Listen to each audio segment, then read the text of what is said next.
ಎಲ್ರಿಗೂ ನಮಸ್ಕಾರ. Welcome to insta ವಿದ್ಯಮಾನಗಳು. Okay, A weekly current affair initiative of insta case. So ಇದು ಬಹುಶಃ 4ನೇ ಎಪಿಸೋಡು. KPSC ನಡೆಸುವಂಥ ಎಲ್ಲ ಸ್ಪರ್ಧಾತ್ಮಕ ಪರೀಕ್ಷೆಗಳು, KS ಪರೀಕ್ಷೆ, PSI PC ಪರೀಕ್ಷೆ, PDO ಪರೀಕ್ಷೆ, SD FTA ಪರೀಕ್ಷೆಗಳಿಗೆ ಬೇಕಾಗಿರುವಂಥ ವೀಕ್ಲಿ ಕರೆಂಟ್ ಅಫೇರ್ ಸೆಷನನ್ನು ನಾವು ಇನ್ಸ್ಟಾ ಕೇಸ್ ವತಿಯಿಂದ ಇನ್ಸ್ಟಾ ವಿದ್ಯಮಾನಗಳು ಎನ್ನುವಂಥ ಹೆಸರಡಿಯಲ್ಲಿ ಶುರು ಮಾಡಿದ್ವಿ. ಅದರ 4ನೇ ಎಪಿಸೋಡ್ ಅಂದರೆ ಫೆಬ್ರವರಿ ತಿಂಗಳ 4ನೇ ವಾರದ ಕರೆಂಟ್ ಅಫೇರ್ಸನ್ನು ನಾವು ಶುರು ಮಾಡ್ತಾ ಇದ್ದೀವಿ. ಸೊ ಆ್ಯಸ್ ಯೂಶುವಲ್ ಈ ವಾರ ಕೂಡ ಅನೇಕ ಟಾಪಿಕ್ಸ್ಗಳನ್ನು ನಾವು ತರ್ತಾ ಇದ್ದೀವಿ. ಸೊ ಭಾಳ ಜನ ಅದ್ಭುತವಾಗಿ ರೆಸ್ಪಾನ್ಸ್ ಮಾಡಿದರೆ, ಸಾಕಷ್ಟು ಜನ ಸರ್ ನೋಟ್ಸ್ ಕೊಡಿ ಸರ್ ಅಂತ ಹಾಕಿದ್ರು. ಓಕೆ, ಸಾಕಷ್ಟು ಜನ ನೋಟ್ಸ್ ಕೊಡಿ ಅಂತ ಹಾಕಿದ್ರಿ. ಎಸ್, ಅದಕ್ಕೇನಾದ್ರು ಒಂದು ವಿಶೇಷವಾಗಿರುವಂಥ ವ್ಯವಸ್ಥೆ ಮಾಡೋಣ. ಓಕೆ, ಆಯಿತು sir, will think about it. ಆಯಿತಾ ಸರಿ. ಇವತ್ತಿನ first topic lumpy skin disease. Okay, ಚರ್ಮಗಂಟು ರೋಗಕ್ಕೆ ಇತ್ತೀಚೆಗೆ ಭಾರತ್ ಬಯೋಟೆಕ್ ಎನ್ನುವಂಥ ಕಂಪನಿ, ಭಾರತ್ ಬಯೋಟೆಕ್ ನಿಮಗೆ ಗೊತ್ತಿರಬೇಕು. ಕೋವಿಡ್ ಟೈಮಲ್ಲಿ ಕೂಡ ನ್ಯೂಸಲ್ಲಿತ್ತು. ಭಾರತ್ ಬಯೋಟೆಕ್ ಎನ್ನುವಂಥ ಅಂದರೆ ಭಾರತ್ ಬಯೋಟೆಕ್ ಎನ್ನುವಂಥ ಕಂಪನಿ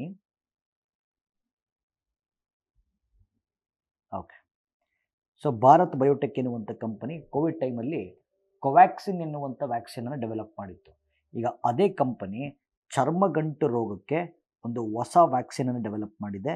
ಇದನ್ನು ನೋಡಿ, ಬಯೋಲುಂಪಿ ವ್ಯಾಕ್ಸಿನ್ ಅಂತ ಕರೆದಿದ್ದಾರೆ. ಬಯೋಲುಂಪಿ ವ್ಯಾಕ್ಸಿನ್ ಅಂತ ಪ್ರಶ್ನೆ ಕೇಳ್ಬೋದು. ಈ ಗ್ರೂಪ್ ಸಿ ಗ್ರೂಪ್ ಟಿ ಎಕ್ಸಾಮ್ಸಲ್ಲಿ ಪ್ರಶ್ನೆ ಕೇಳ್ತಾರೆ. ಸೊ ಇತ್ತೀಚೆಗೆ ಚರ್ಮಗಂಟು ರೋಗಕ್ಕೆ ಕಂಡುಹಿಡಿಯಲಾದ ಲಸಿಕೆ ಹೆಸರೇನು? Biolumpi vaccine. ಮತ್ತು ಚರ್ಮಗಂಟು ರೋಗಕ್ಕೆ ಇದು ಜಗತ್ತಿನ ಮೊಟ್ಟ ಮೊದಲ ಲಸಿಕೆ. World's first vaccine for lumpy skin disease developed by Bharat Biotech. So COVID ಟೈಮಲ್ಲಿ ನಿಮಗೆ ನೆನಪಿದ್ರೆ ಇದೇ ಭಾರತ್ ಬಯೋಟೆಕ್ಕು ಮತ್ತು ICMR, Indian Council of Medical research, ಇವೆರಡೂ ಸೇರ್ಕೊಂಡು ಭಾರತದ ಮೊಟ್ಟ ಮೊದಲ ಅಧಿಕೃತ ಕರೋನಾ ವ್ಯಾಕ್ಸಿನ್ ಡೆವಲಪ್ ಮಾಡಿದ್ವು. ಅದನ್ನು ಕೋವ್ಯಾಕ್ಸಿನ್ ಅಂತ ಕರೆದಿದ್ವಿ. ನೆನಪಿದೆಯಾ? So Bharat Biotech by Covaxin ಅಂತ. ಸರಿ ಸರ್, ಈಗ ಈ ಚರ್ಮಗಂಟು ರೋಗದ ಬಗ್ಗೆ ಮಾತಾಡೋಣ. ಚರ್ಮಗಂಟು ರೋಗದ ಬಗ್ಗೆ ಮಾತಾಡೋಣ. ಲಂಪಿ ಸ್ಕಿನ್ ಡಿಸೀಸ್ ಅಂತ. ನಾನು ಯಾವಾಗಲೂ ಹೇಳ್ತಿರ್ತೀನಿ, ಒಂದು ಡಿಸೀಸ್ನ ಓದಬೇಕಾದ್ರೆ ಯಾವ ರೀತಿ ಓದಬೇಕು ಅಂತ ನಿಮಗೆ ಆಲ್ರೆಡಿ ಕಳೆದ ಕ್ಲಾಸಸ್ಸಲ್ಲಿ ಸ್ಟ್ರಕ್ಚರ್ ಕೊಟ್ಟಿದ್ದೀನಿ ಅಲ್ವಾ? ಸೊ ಅಲ್ಲಿ ಲಾಸ್ಟ್ ಟಾಪಿಕ್ಕು ಕಳೆದ ವಾರ ಲಿಂಫ್ಯಾಟಿಕ್ ಫಿಲೇರಿಯಾಸಿಸ್ ಅಂತ ಒಂದು ಕಾಯಿಲೆ ಬಗ್ಗೆ ಮಾತಾಡಿದ್ವಿ. ಸೊ ಕನ್ನಡದಲ್ಲಿ ಆನೆಕಾಲ್ ರೋಗ ಅಂತ ಕರೆದಿದ್ವಿ. ಸೊ ಇದು ಚರ್ಮಗಂಟು ರೋಗ ಅಂತ.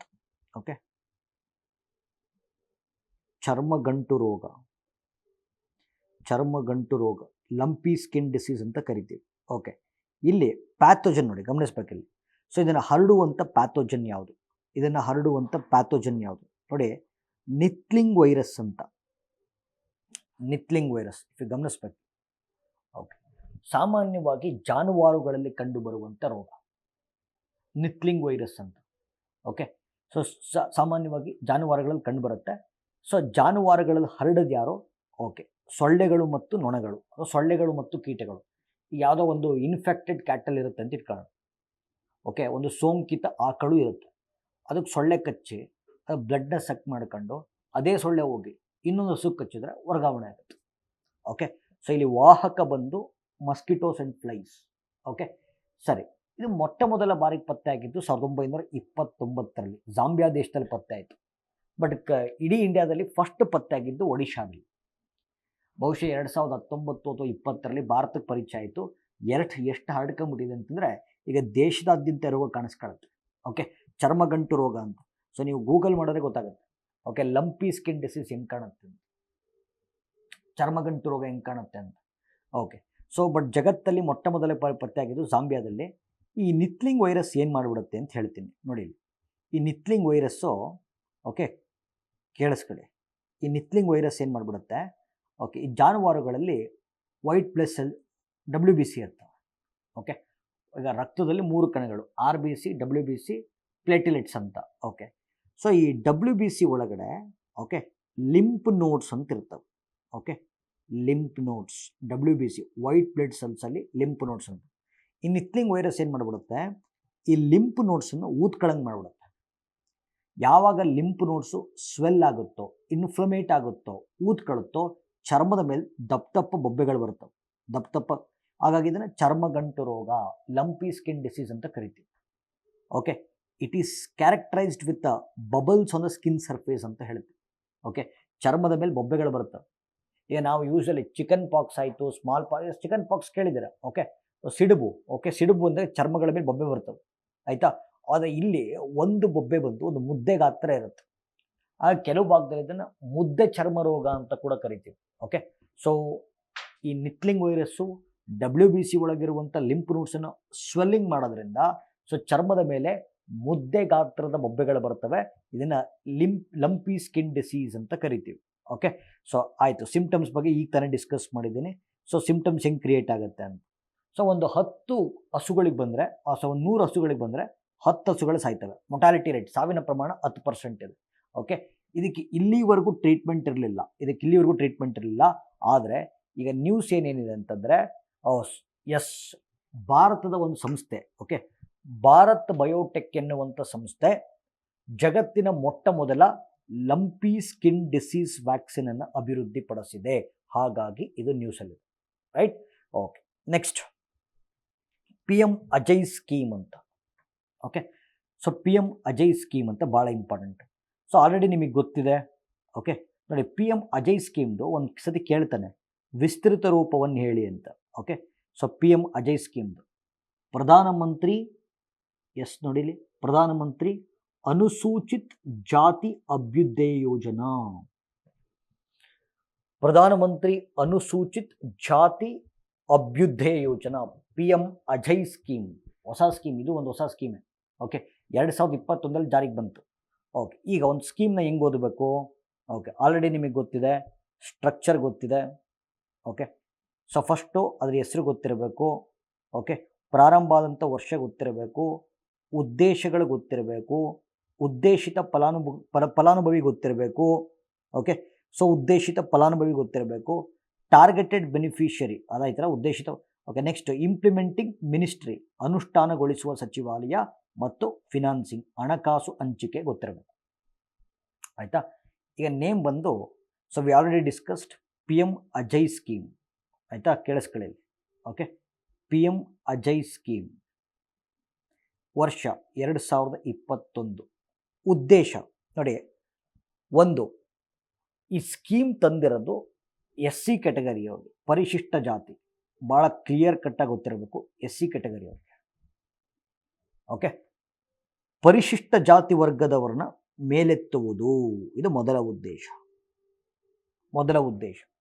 ಎರಡನೇದು, ಅವರಿಗೆ ಕೌಶಲ್ಯ ತರಬೇತಿಯನ್ನು ನೀಡುವುದರ ಮೂಲಕ ಉದ್ಯೋಗವನ್ನು ಸೃಷ್ಟಿ ಮಾಡಿ ಅವರಲ್ಲಿ ಬಡತನವನ್ನು ನಿರ್ಮೂಲನೆ ಮಾಡುವುದು ಮತ್ತು ಪರಿಶಿಷ್ಟ ಜಾತಿಯ ಸಾಕ್ಷರತೆಯ ಪ್ರಮಾಣವನ್ನು ಹೆಚ್ಚಿಸುವುದು ಮತ್ತು ಶೈಕ್ಷಣಿಕ ಸಂಸ್ಥೆಗಳಲ್ಲಿ ಅವರ ದಾಖಲಾತಿಯನ್ನು ಉತ್ತೇಜಿಸುವುದು. So 3 important points. ಒಂದು, ಸ್ಕೆಡ್ಯೂಲ್ ಕಾಸ್ಟ್ನ ಅಪ್ಲಿಫ್ಟ್ ಮಾಡ್ತೀವಿ. ಎರಡನೇದು, ಅವ್ರಿಗೆ ಸ್ಕಿಲ್ ಡೆವಲಪ್ಮೆಂಟ್ ಟ್ರೈನಿಂಗ್ ಕೊಟ್ಟು ಜಾಬ್ ಜನರೇಟ್ ಮಾಡಿ ಅವರಲ್ಲಿ ಪಾವರ್ಟಿ ರಿಮೂವ್ ಮಾಡ್ತೀವಿ. ಮೂರನೇದು, ಅವರಲ್ಲಿ ಲಿಟ್ರಸಿ ರೇಟ್ ಜಾಸ್ತಿ ಮಾಡ್ತೀವಿ ಮತ್ತು ಸ್ಕೂಲ್ ಎನ್ರೋಲ್ಮೆಂಟ್ ಅಥವಾ ಎಜುಕೇಷನಲ್ ಇನ್ಸ್ಟಿಟ್ಯೂಷನ್ಸಲ್ಲಿ ಎನ್ರೋಲ್ಮೆಂಟ್ ರೇಟ್ ಜಾಸ್ತಿ ಮಾಡ್ತೀವಿ. ಓಕೆ, ಸೊ ಇದು ಉದ್ದೇಶ. ಓಕೆ, ಟಾರ್ಗೆಟೆಡ್ ಬೆನಿಫಿಷರಿ ಬಂದು ಯಾವುದು? ಸೊ ನಿಮಗೆ ಗೊತ್ತಿದೆ, ಪರಿಶಿಷ್ಟ ಜಾತಿ, ಸ್ಕೆಡ್ಯೂಲ್ ಕಾಸ್ಟು. ಓಕೆ, ಅನುಷ್ಠಾನಗೊಳಿಸುವ ಸಚಿವಾಲಯ, ministry of social justice and empowerment, ಸಾಮಾಜಿಕ ನ್ಯಾಯ ಮತ್ತು ಸಬಲೀಕರಣ ಸಚಿವಾಲಯ. ಆಯಿತಾ. ಹಣಕಾಸು ಹಂಚಿಕೆ, ಇದು ಕೇಂದ್ರ ಪ್ರಾಯೋಜಿತ ಯೋಜನೆ, ಸೆಂಟ್ರಲ್ ಸ್ಪಾನ್ಸರ್ಡ್ ಸ್ಕೀಮ್ ಅಂತ ಕರಿತೀವಿ. ಸ್ಪಾನ್ಸರ್ಡ್ ಸ್ಕೀಮ್ ಅಂತಂದರೆ 60% ದುಡ್ಡನ್ನು ಕೇಂದ್ರ ಸರ್ಕಾರ ಕೊಡುತ್ತೆ, 40% ದುಡ್ಡನ್ನು ರಾಜ್ಯ ಸರ್ಕಾರಗಳು ಭರಿಸಬೇಕಾಗತ್ತೆ. Okay, yes. ಓಕೆ, ಸೊ ಇದು PM ಅಜಯ್ ಸ್ಕೀಮು ಇತ್ತೀಚೆಗೆ ನ್ಯೂಸಲ್ಲಿದೆ. PM ಅಜಯ್ ಸ್ಕೀಮು ಇತ್ತೀಚೆಗೆ ನ್ಯೂಸಲ್ಲಿದೆ. Next topic, okay, European free trade agreement ಅಂತ ಕರಿತೀವಿ. ಸೊ EFTA ಒಪ್ಪಂದ. ಓಕೆ, ಸೊ EFTA ಒಪ್ಪಂದ ಭಾಳ important. So it was in news recently. Okay, ಸರಿ, ಆಯಿತು. ಈಗ ಇದ್ರ ಬಗ್ಗೆ ಡಿಸ್ಕಸ್ ಮಾಡೋಣ. ಓಕೆ, ನೋಡಿ, ಈ EFTA ಒಪ್ಪಂದ ಏನು ಹೇಳುತ್ತೆ? Observe. Okay, European free trade agreement ಅಂತ ಒಂದು ಒಪ್ಪಂದ ಇದೆ. ಯುರೋಪಲ್ಲಿ ಒಂದು 4 ರಾಷ್ಟ್ರಗಳಿದಾವೆ, ಕೇಳಿಸ್ಕೊಳ್ಳಿದೆ. ಓಕೆ, 4 ರಾಷ್ಟ್ರಗಳು ಯಾವ್ದ್ಯಾವುದು? ಐಸ್ಲ್ಯಾಂಡ್ ಅಂತ ಒಂದು, ಐಸ್ಲ್ಯಾಂಡ್ ಅಂತ. ಓಕೆ, ಸೊ ಅಥವಾ ನಿಮ್ಗೆ ಇಲ್ಲೇ ಕಾಣುತ್ತೆ, ಒಂದು ಕ್ಲೀನಾಗಿ ತೋರಿಸ್ಬಿಡ್ಬೋದು. ಓಕೆ, ನೋಡ್ರಿ ಇಲ್ಲಿ ಯುರೋಪಲ್ಲಿ ಮುಖ್ಯವಾಗಿ 4 ರಾಷ್ಟ್ರಗಳಿದಾವೆ. ಓಕೆ, ಸೊ ಲಿಚೆನ್ಸ್ಟೈನ್, ಇಲ್ಲಿ ನೋಡಿ ಯುರೋಪಲ್ಲಿ ಒಂದು 4 ರಾಷ್ಟ್ರಗಳಿದ್ದಾವೆ. ಒಂದು ಐಸ್ಲ್ಯಾಂಡು, ಓಕೆ, ಇನ್ನೊಂದು ಲಿಚೆನ್ಸ್ಟೈನ್, ನಾರ್ವೆ, ಸ್ವಿಟ್ಜರ್ಲೆಂಡ್. ಈ 4 ರಾಷ್ಟ್ರಗಳು ಸೇರ್ಕೊಂಡು ಒಂದು ವ್ಯಾಪಾರದ ಒಕ್ಕೂಟವನ್ನು ಮಾಡ್ಕೊಂಡಿದ್ದಾವೆ. ಐಸ್ಲ್ಯಾಂಡು, ಲಿಚೆನ್ಸ್ಟೈನು, ನಾರ್ವೆ, ಸ್ವಿಟ್ಜರ್ಲೆಂಡು, ಈ 4 ರಾಷ್ಟ್ರಗಳು ಸೇರ್ಕೊಂಡು ಒಂದು ಒಪ್ಪಂದವನ್ನು ಮಾಡ್ಕೊಂಡಿದ್ದಾವೆ, ಒಂದು ಒಕ್ಕೂಟವನ್ನು ಕಟ್ಕೊಂಡಿದ್ದಾವೆ. EFTA ಅಂತ, ಯುರೋಪಿಯನ್ ಫ್ರೀ ಟ್ರೇಡ್ ಅಗ್ರಿಮೆಂಟ್ ಅಂತ ಕರಿತೀವಿ. Okay, so European free trade agreement ಅಂತ ಕರಿತೀವಿ. ಓಕೆ, ಅಂದರೆ ನೀವು ಇವ್ರ ಜೊತೆ ಒಂದು ಅವ್ರ ಜೊತೆ ನೀವು ಒಪ್ಪಂದ ಸೈನ್ ಮಾಡ್ಕೊಂಡ್ರೆ, ಓಕೆ, ಅವರು ನಿಮಗೆ ಟ್ಯಾಕ್ಸ್ ಹಾಕಲ್ಲ, ನೀವು ಅವ್ರಿಗೆ ಟ್ಯಾಕ್ಸ್ ಹಾಕಬಾರ್ದು. ಆಯಿತಾ? ಎಸ್, ಅವರು ನಿಮಗೆ ಟ್ಯಾಕ್ಸ್ ಹಾಕಲ್ಲ, ಎಸ್, ನೀವು ಅವ್ರಿಗೆ ಟ್ಯಾಕ್ಸ್ ಹಾಕಬಾರ್ದು. ಫ್ರೀ ಟ್ರೇಡ್ ಅಗ್ರಿಮೆಂಟ್ ಅಂತಂದರೆ ಮುಕ್ತ ವ್ಯಾಪಾರದ ಒಪ್ಪಂದ ಅಂತ. ಯೂಶ್ವಲಿ ಜಗತ್ತಿನ ವ್ಯಾಪಾರ ಹೆಂಗೆ ನಡೆಯುತ್ತೆ? ನಾವು ಯಾವ್ದಾದ್ರು ದೇಶಕ್ಕೆ, ಓಕೆ, ನಾವ್ಯಾವ್ದಾದ್ರು ದೇಶಕ್ಕೆ ಟ್ರೇಡ್ ಮಾಡ್ತೀವಿ ಅಂದರೆ ನಾವು ಟ್ಯಾಕ್ಸ್ ಕಟ್ಟಬೇಕು. ಅವು ನಮ್ಮ ದೇಶಕ್ಕೆ ಏನಾದ್ರು ಕಳಿಸ್ತಾರೆ, ಅವು ಟ್ಯಾಕ್ಸ್ ಕಟ್ಟಬೇಕು ಅಲ್ವಾ?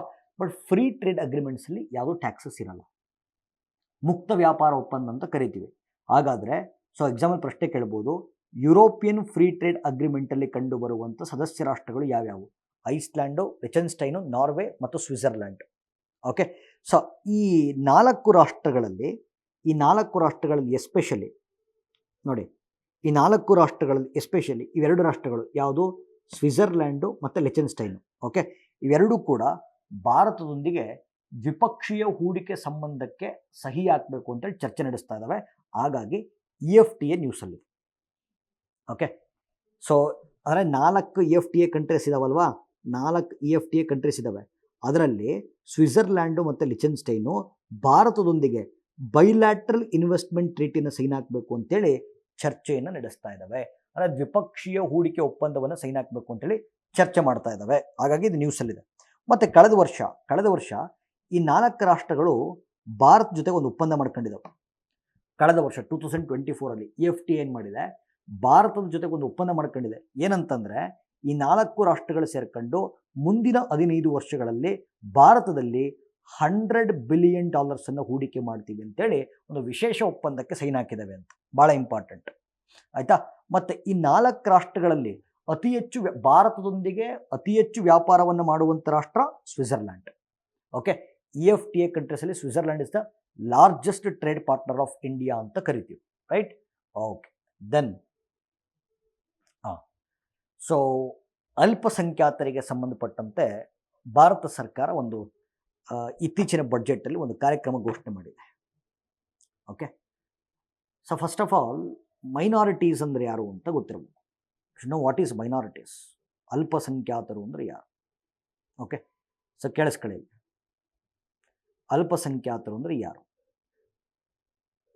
ಓಕೆ, ಮೈನಾರಿಟೀಸ್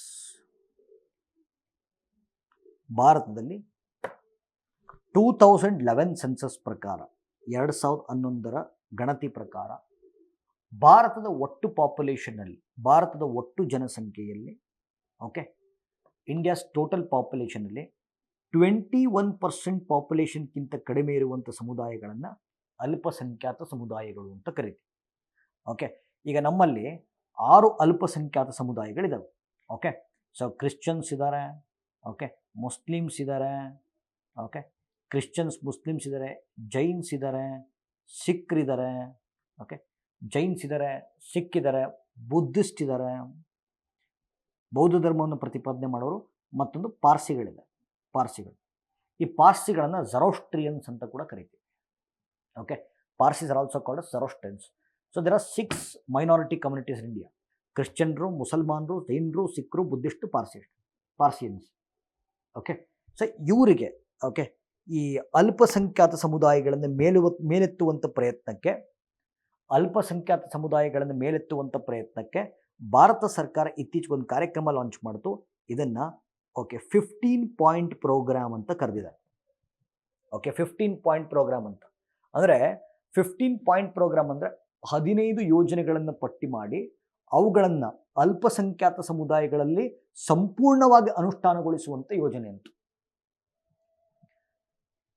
ಮೇಜರ್ ಭಾರತ ಸರ್ಕಾರ ತಂದಿರುವಂಥ ಪ್ರಮುಖ 15 ಸ್ಕೀಮ್ಸನ್ನು ಲಿಸ್ಟ್ ಮಾಡಿಬಿಟ್ಟು ಅವುಗಳನ್ನು ಅಲ್ಪಸಂಖ್ಯಾತರಲ್ಲಿ ಸಂಪೂರ್ಣವಾಗಿ ಅನುಷ್ಠಾನಗೊಳಿಸುವಂಥ ಕಾರ್ಯಕ್ರಮ 15 ಪಾಯಿಂಟ್ ಪ್ರೋಗ್ರಾಮ್ ಅಂತ, ಆಯಿತಾ. ಸೊ ಹಾಗಾಗಿ ಈಗ ಸುಮ್ಮನೆ ನಿಮಗೆ ಸರ್ ಯಾವ್ಯಾವ ಕಾರ್ಯಕ್ರಮಗಳು ಬರ್ತವೆ ಅಂತ 15 ಯೋಜನೆಗಳಿದ್ದಾವೆ. ಮುಖ್ಯ ಯೋಜನೆಗಳನ್ನು ಹೇಳಿಬಿಡ್ತೀನಿ ನಿಮಗೆ. ಓಕೆ, ಮುಖ್ಯ ಯೋಜನೆಗಳನ್ನು ಹೇಳಿಬಿಡ್ತೀನಿ. ಸೊ ಟೋಟಲ್ಲು 15 ಪಾಯಿಂಟ್ ಪ್ರೋಗ್ರಾಮ್ ಕೆಳಗಡೆ 15 ಯೋಜನೆಗಳು ಬರ್ತವೆ. ಅದರಲ್ಲಿ 15 ಸ್ಕೀಮ್ಸ್ ಬರ್ತವೆ. ಓಕೆ, ಮೋಸ್ಟ್ ಇಂಪಾರ್ಟೆಂಟ್ ಹೇಳ್ಕೊಂಡು ಹೋಗ್ತೀನಿ ನಿಮಗೆ. ಓಕೆ, ಅಷ್ಟನ್ನು ಮಾತ್ರ ಫೋಕಸ್ ಮಾಡಿ. ಓಕೆ, ಮೊದಲನೇದು ಸೊ ನಿಮಗೆ ಗೊತ್ತಿದೆ ಸಮಗ್ರ ಶಿಕ್ಷಣ ಅಭಿಯಾನ. ಓಕೆ, ಸಮಗ್ರ ಶಿಕ್ಷಣ ಅಭಿಯಾನ ಜಾರಿಗೆ ತರೋದು ಯಾರು? ಮಿನಿಸ್ಟ್ರಿ ಆಫ್ ಎಜುಕೇಷನ್, ಶಿಕ್ಷಣ ಸಚಿವಾಲಯ. ಸಮಗ್ರ ಶಿಕ್ಷಣ ಅಭಿಯಾನ ಬರೋಕ್ಕಿಂತ ಮುಂಚೆ 3 ಸ್ಕೀಮ್ ಇತ್ತು. 3 ಸ್ಕೀಮು. ಓಕೆ, ಸರ್ವ ಶಿಕ್ಷಣ ಅಭಿಯಾನ, ರಾಷ್ಟ್ರೀಯ ಮಾಧ್ಯಮಿಕ ಶಿಕ್ಷಣ, ಟೀಚರ್ಸ್ ಟ್ರೈನಿಂಗ್ ಪ್ರೋಗ್ರಾಮ್ ಅಂತ 3 ಕಾರ್ಯಕ್ರಮ ಇತ್ತು. ಓಕೆ, ಸರ್ವ ಶಿಕ್ಷಣ ಅಭಿಯಾನ ಏನು ಹೇಳ್ತಾ ಇತ್ತು? 6 ವರ್ಷದ ಮಕ್ಕಳಿಗೆ, 6 ವರ್ಷದಿಂದ 14 ವರ್ಷದ ಮಕ್ಕಳಿಗೆ ಉಚಿತ ಮತ್ತು ಕಡ್ಡಾಯ ಶಿಕ್ಷಣ ಅಂತ ಹೇಳ್ತಾ ಇತ್ತು. ನಿಮಗೆ ಪಾಪ್ಯುಲರ್ ಸ್ಕೀಮ್ ಕೇಳಿರ್ತಾರೆ. ಓಕೆ, 6 ವರ್ಷದ ಮಕ್ಕಳಿಂದ 14 ವರ್ಷದ ಮಕ್ಕಳಿಗೆ ಉಚಿತ ಮತ್ತು ಕಡ್ಡಾಯ ಶಿಕ್ಷಣವನ್ನು ನೀಡುವಂಥ ಸ್ಕೀಮು ಸರ್ವ ಶಿಕ್ಷಣ ಅಭಿಯಾನ. ಓಕೆ, ಸರ್ವ ಶಿಕ್ಷಣ ಅಭಿಯಾನ, ರಾಷ್ಟ್ರೀಯ ಮಾಧ್ಯಮಿಕ ಶಿಕ್ಷಣ, ಟೀಚರ್ಸ್ ಟ್ರೈನಿಂಗ್ ಪ್ರೋಗ್ರಾಮು, ಈ ಮೂರನ್ನೂ ಮರ್ಜ್ ಮಾಡಿ ಸಮಗ್ರ ಶಿಕ್ಷಣ ಅಭಿಯಾನ ಅಂತ ಮಾಡಿದ್ದಾರೆ. ಓಕೆ, ಈಗ ಸಮಗ್ರ ಶಿಕ್ಷಣ ಅಭಿಯಾನ ಏನು ಹೇಳುತ್ತೆ ಅಂದರೆ, ಓಕೆ, ಸೊ 3 ವರ್ಷದ ಮಕ್ಕಳಿಂದ 18 ವರ್ಷದ ಮಕ್ಕಳಿಗೆ ಉಚಿತ ಮತ್ತು ಕಡ್ಡಾಯ ಶಿಕ್ಷಣ. ಸೊ ಮುಂಚೆ 6 to 14 ಇಯರ್ಸ್ ಇತ್ತು, ಈಗ 3 to 18 ಇಯರ್ಸ್. ಇದು ಒಂದು ಸ್ಕೀಮ್ ಇದೆ. ಓಕೆ, ಒಂದು ಸ್ಕೀಮು. ಎರಡನೇದೇನಿದೆ? ದೀನ್ ದಯಾಳ್ ಅಂತ್ಯೋದಯ ಯೋಜನಾ ಅಂತಿದೆ. ದೀನ್ ದಯಾಳ್ ಅಂತ್ಯೋದಯ ಯೋಜನಾ ಭಾಳ ಇಂಪಾರ್ಟೆಂಟ್, ರೈಟ್? ದೀನ್ ದಯಾಳ್ ಅಂತ್ಯೋದಯ ಯೋಜನಾ ಇದು ಮುಂಚೆ ಕಾಂಗ್ರೆಸ್ ಸರ್ಕಾರ ಇದ್ದಾಗ ಕೇಂದ್ರ ಸರ್ಕಾರದಲ್ಲಿ ನ್ಯಾಷನಲ್ ರೂರಲ್ ಲೈವ್ಲಿಹುಡ್ ಮಿಷನ್ ಅಂತಿತ್ತು. Now it has been renamed as Deen Dayal Antyodaya Yojane. ಏನು ಹೇಳುತ್ತಿದ್ದು? ಗ್ರಾಮೀಣ ಭಾಗದ ಬಡವರಿಗೆ ಕೌಶಲ್ಯ ತರಬೇತಿಯನ್ನು ಕೊಟ್ಟು ಉದ್ಯೋಗವನ್ನು ಸೃಷ್ಟಿ ಮಾಡಿ ಜೀವನೋಪಾಯವನ್ನು ಕಲ್ಪಿಸುವಂಥ ಯೋಜನೆ ದೀನ್ ದಯಾಳ್ ಅಂತ್ಯೋದಯ ಯೋಜನೆ. ಸ್ಕಿಲ್ ಡೆವಲಪ್ಮೆಂಟ್ ಮಾಡಿ, ಎಂಪ್ಲಾಯ್ಮೆಂಟ್ ಜನರೇಟ್ ಮಾಡಿ, ಲೈವ್ಲಿಹುಡ್ಡನ್ನು ಕ್ರಿಯೇಟ್ ಮಾಡ್ತೀವಿ. This is very important. ಇನ್ನೊಂದು ಪ್ರಧಾನಮಂತ್ರಿ ಆವಾಸ್ ಯೋಜನಾ. ಸೊ ಗೊತ್ತಿದೆ ನಿಮಗೆ, ಭಾರತದ ಪ್ರತಿಯೊಬ್ಬ ನಾಗರಿಕರಿಗೂ ಕೂಡ, ಅಂದರೆ ಯಾರ್ಯಾರಿಗೆ ಮನೆ ಇಲ್ಲ, ಹೋಮ್ಲೆಸ್ ಇದ್ದಾರೆ, ಅವರಿಗೆ ಸೂರಿನ ವ್ಯವಸ್ಥೆಯನ್ನು ಕಲ್ಪಿಸುವಂಥ ಯೋಜನೆ ಪ್ರಧಾನಮಂತ್ರಿ Awas Yojana. Okay, S. Next ಪ್ರಧಾನಮಂತ್ರಿ ಮುದ್ರಾ ಯೋಜನಾ. ಸೊ ಯಾರ್ಯಾರು ಸೆಲ್ಫ್ ಎಂಪ್ಲಾಯ್ಮೆಂಟ್ ಬೇಕು ಅಂತಿದ್ದಾರೆ. ಸರ್ ನಾವು ಬೇರೆ ಕಡೆ ಕೆಲಸಕ್ಕೆ ಹೋಗಲ್ಲ ಸರ್, ನಮ್ಮ ಎಂಪ್ಲಾಯ್ಮೆಂಟ್ ಕೇಳಿಸ್ಕೊಳ್ಳಿ, ನಮ್ಮ ಎಂಪ್ಲಾಯ್ಮೆಂಟನ್ನು ನಾವೇ ಕ್ರಿಯೇಟ್ ಮಾಡ್ಕೋತೀವಿ, ಬಿಸ್ನೆಸ್ ಮಾಡಬೇಕು ಅಂತಿದ್ದೀವಿ. ಸೊ ಈ ಥರ ಅಭ್ಯರ್ಥಿಗಳಿಗೆ ಓಕೆ ಆಧಾರರಹಿತ ಸಾಲವನ್ನು ಕೊಡುವಂಥ ಯೋಜನೆ ಪ್ರಧಾನಮಂತ್ರಿ ಮುದ್ರಾ ಯೋಜನಾ. ಆಧಾರರಹಿತ ಸಾಲ ಅಂತಂದರೆ ಯಾವುದೇ ಕೊಲ್ಯಾಟ್ರಲ್ಸ್ ಇಲ್ಲ ಅಂತ. ಈಗ ಲೋನ್ ತಗೋಬೇಕು ಅಂದರೆ ಏನೋ ಡಾಕ್ಯುಮೆಂಟ್ಸ್ ಕೊಡಬೇಕು. ಏನು ಡಾಕ್ಯುಮೆಂಟ್ಸ್ ಇಲ್ಲ. ಡಾಕ್ಯುಮೆಂಟ್ಸ್ ಅಂದರೆ ಆಸ್ತಿ ಪತ್ರಗಳನ್ನು ಕೊಡೋಂಗಿಲ್ಲ. ಆಧಾರರಹಿತ ಸಾಲವನ್ನು ಕೊಡುವಂಥ ಯೋಜನೆ ಪ್ರಧಾನಮಂತ್ರಿ ಮುದ್ರಾ ಯೋಜನೆ. ಓಕೆ, ಸೊ ಪೋಷಣ ಅಭಿಯಾನ. ಸೊ ಗರ್ಭಿಣಿ ತಾಯಂದಿರಿಗೆ, ಹಾಲುಣಿಸುವ ತಾಯಂದಿರಿಗೆ, ಹದಿಹರೆಯದ ಬಾಲಕಿಯರಿಗೆ ಮತ್ತು ಮಕ್ಕಳ ಪೌಷ್ಟಿಕಾಂಶಗಳ ಅಗತ್ಯತೆಗಳನ್ನು ಪೂರೈಸುವಂಥ ರಾಷ್ಟ್ರೀಯ ಕಾರ್ಯಕ್ರಮ ಪೋಷಣ ಅಭಿಯಾನ.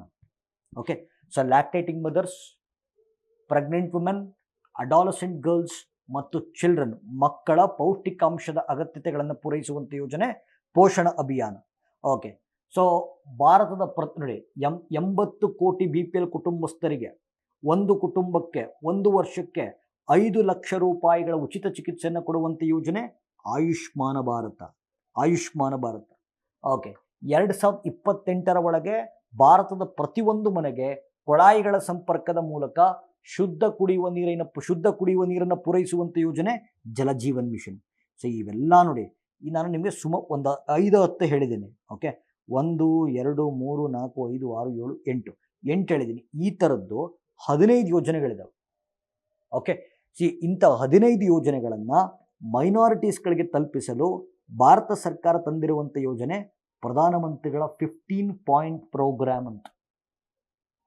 Okay, 15 point programme. ಸೊ ನಿಮ್ಗೆ ಅಲ್ಲಿ ಕಾಣಿಸ್ತದೆ ಭಾರತದಲ್ಲಿ ಅಲ್ಪಸಂಖ್ಯಾತರು ಯಾರ್ಯಾರು: ಮುಸಲ್ಮಾನರು, ಕ್ರಿಶ್ಚಿಯನ್ರು, ಜೈನರು, ಸಿಖ್ಖರು, ಬುದ್ಧರು ಮತ್ತು ಪಾರ್ಸಿಗಳು. S, okay. ಸೇವಾ ಭೋಜ ಯೋಜನಾ ಅಂತ ಭಾಳ important.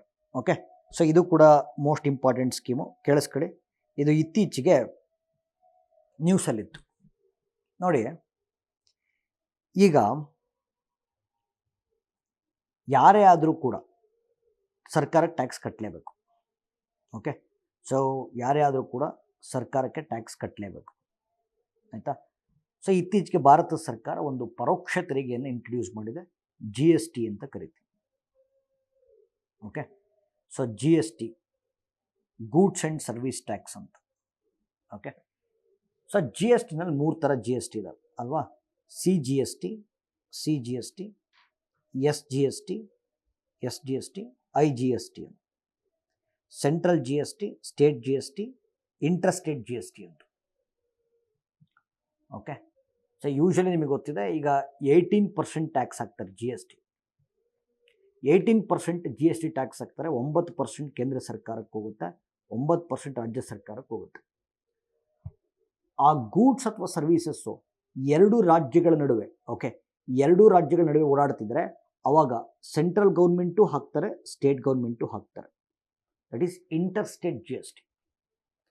So CGST is divide by centre, SGST is divided by state, but IGST is divided by state as well as center. ಆಯಿತಾ. ಸೊ ಇದು ನಿಮಗೆ ಗೊತ್ತಿರಬೇಕು. ಇದನ್ನು ಯಾಕೆ ಹೇಳ್ತಾ ಇದ್ದೀನಿ ಅಂದರೆ, ಯಾವುದಾದ್ರು ಧಾರ್ಮಿಕ ಸಂಸ್ಥೆ, ರಿಲಿಜಿಯಸ್ ಇನ್ಸ್ಟಿಟ್ಯೂಷನ್ ಅಥವಾ ಚಾರಿಟಬಲ್ ಇನ್ಸ್ಟಿಟ್ಯೂಷನ್, ಯಾವುದೇ ಒಂದು ಧಾರ್ಮಿಕ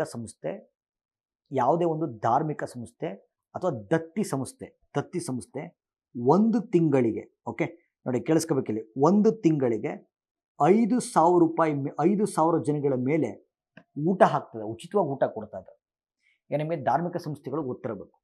ಸೊ ಅವರು ಅನ್ನದಾನ ಮಾಡ್ತಾರೆ.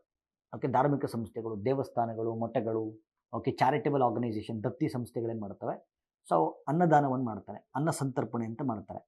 1 ತಿಂಗಳಿಗೆ 5,000 ಜನಕ್ಕೆ ಫ್ರೀ ಊಟ ಹಾಕ್ತಾ ಇದ್ರೆ, ಎಸ್, ಅವ್ರೇನಾದರೂ ರಾ ಮೆಟೀರಿಯಲ್ಸ್ ಖರೀದಿ ಮಾಡಬೇಕಾದ್ರೆ, ಓಕೆ,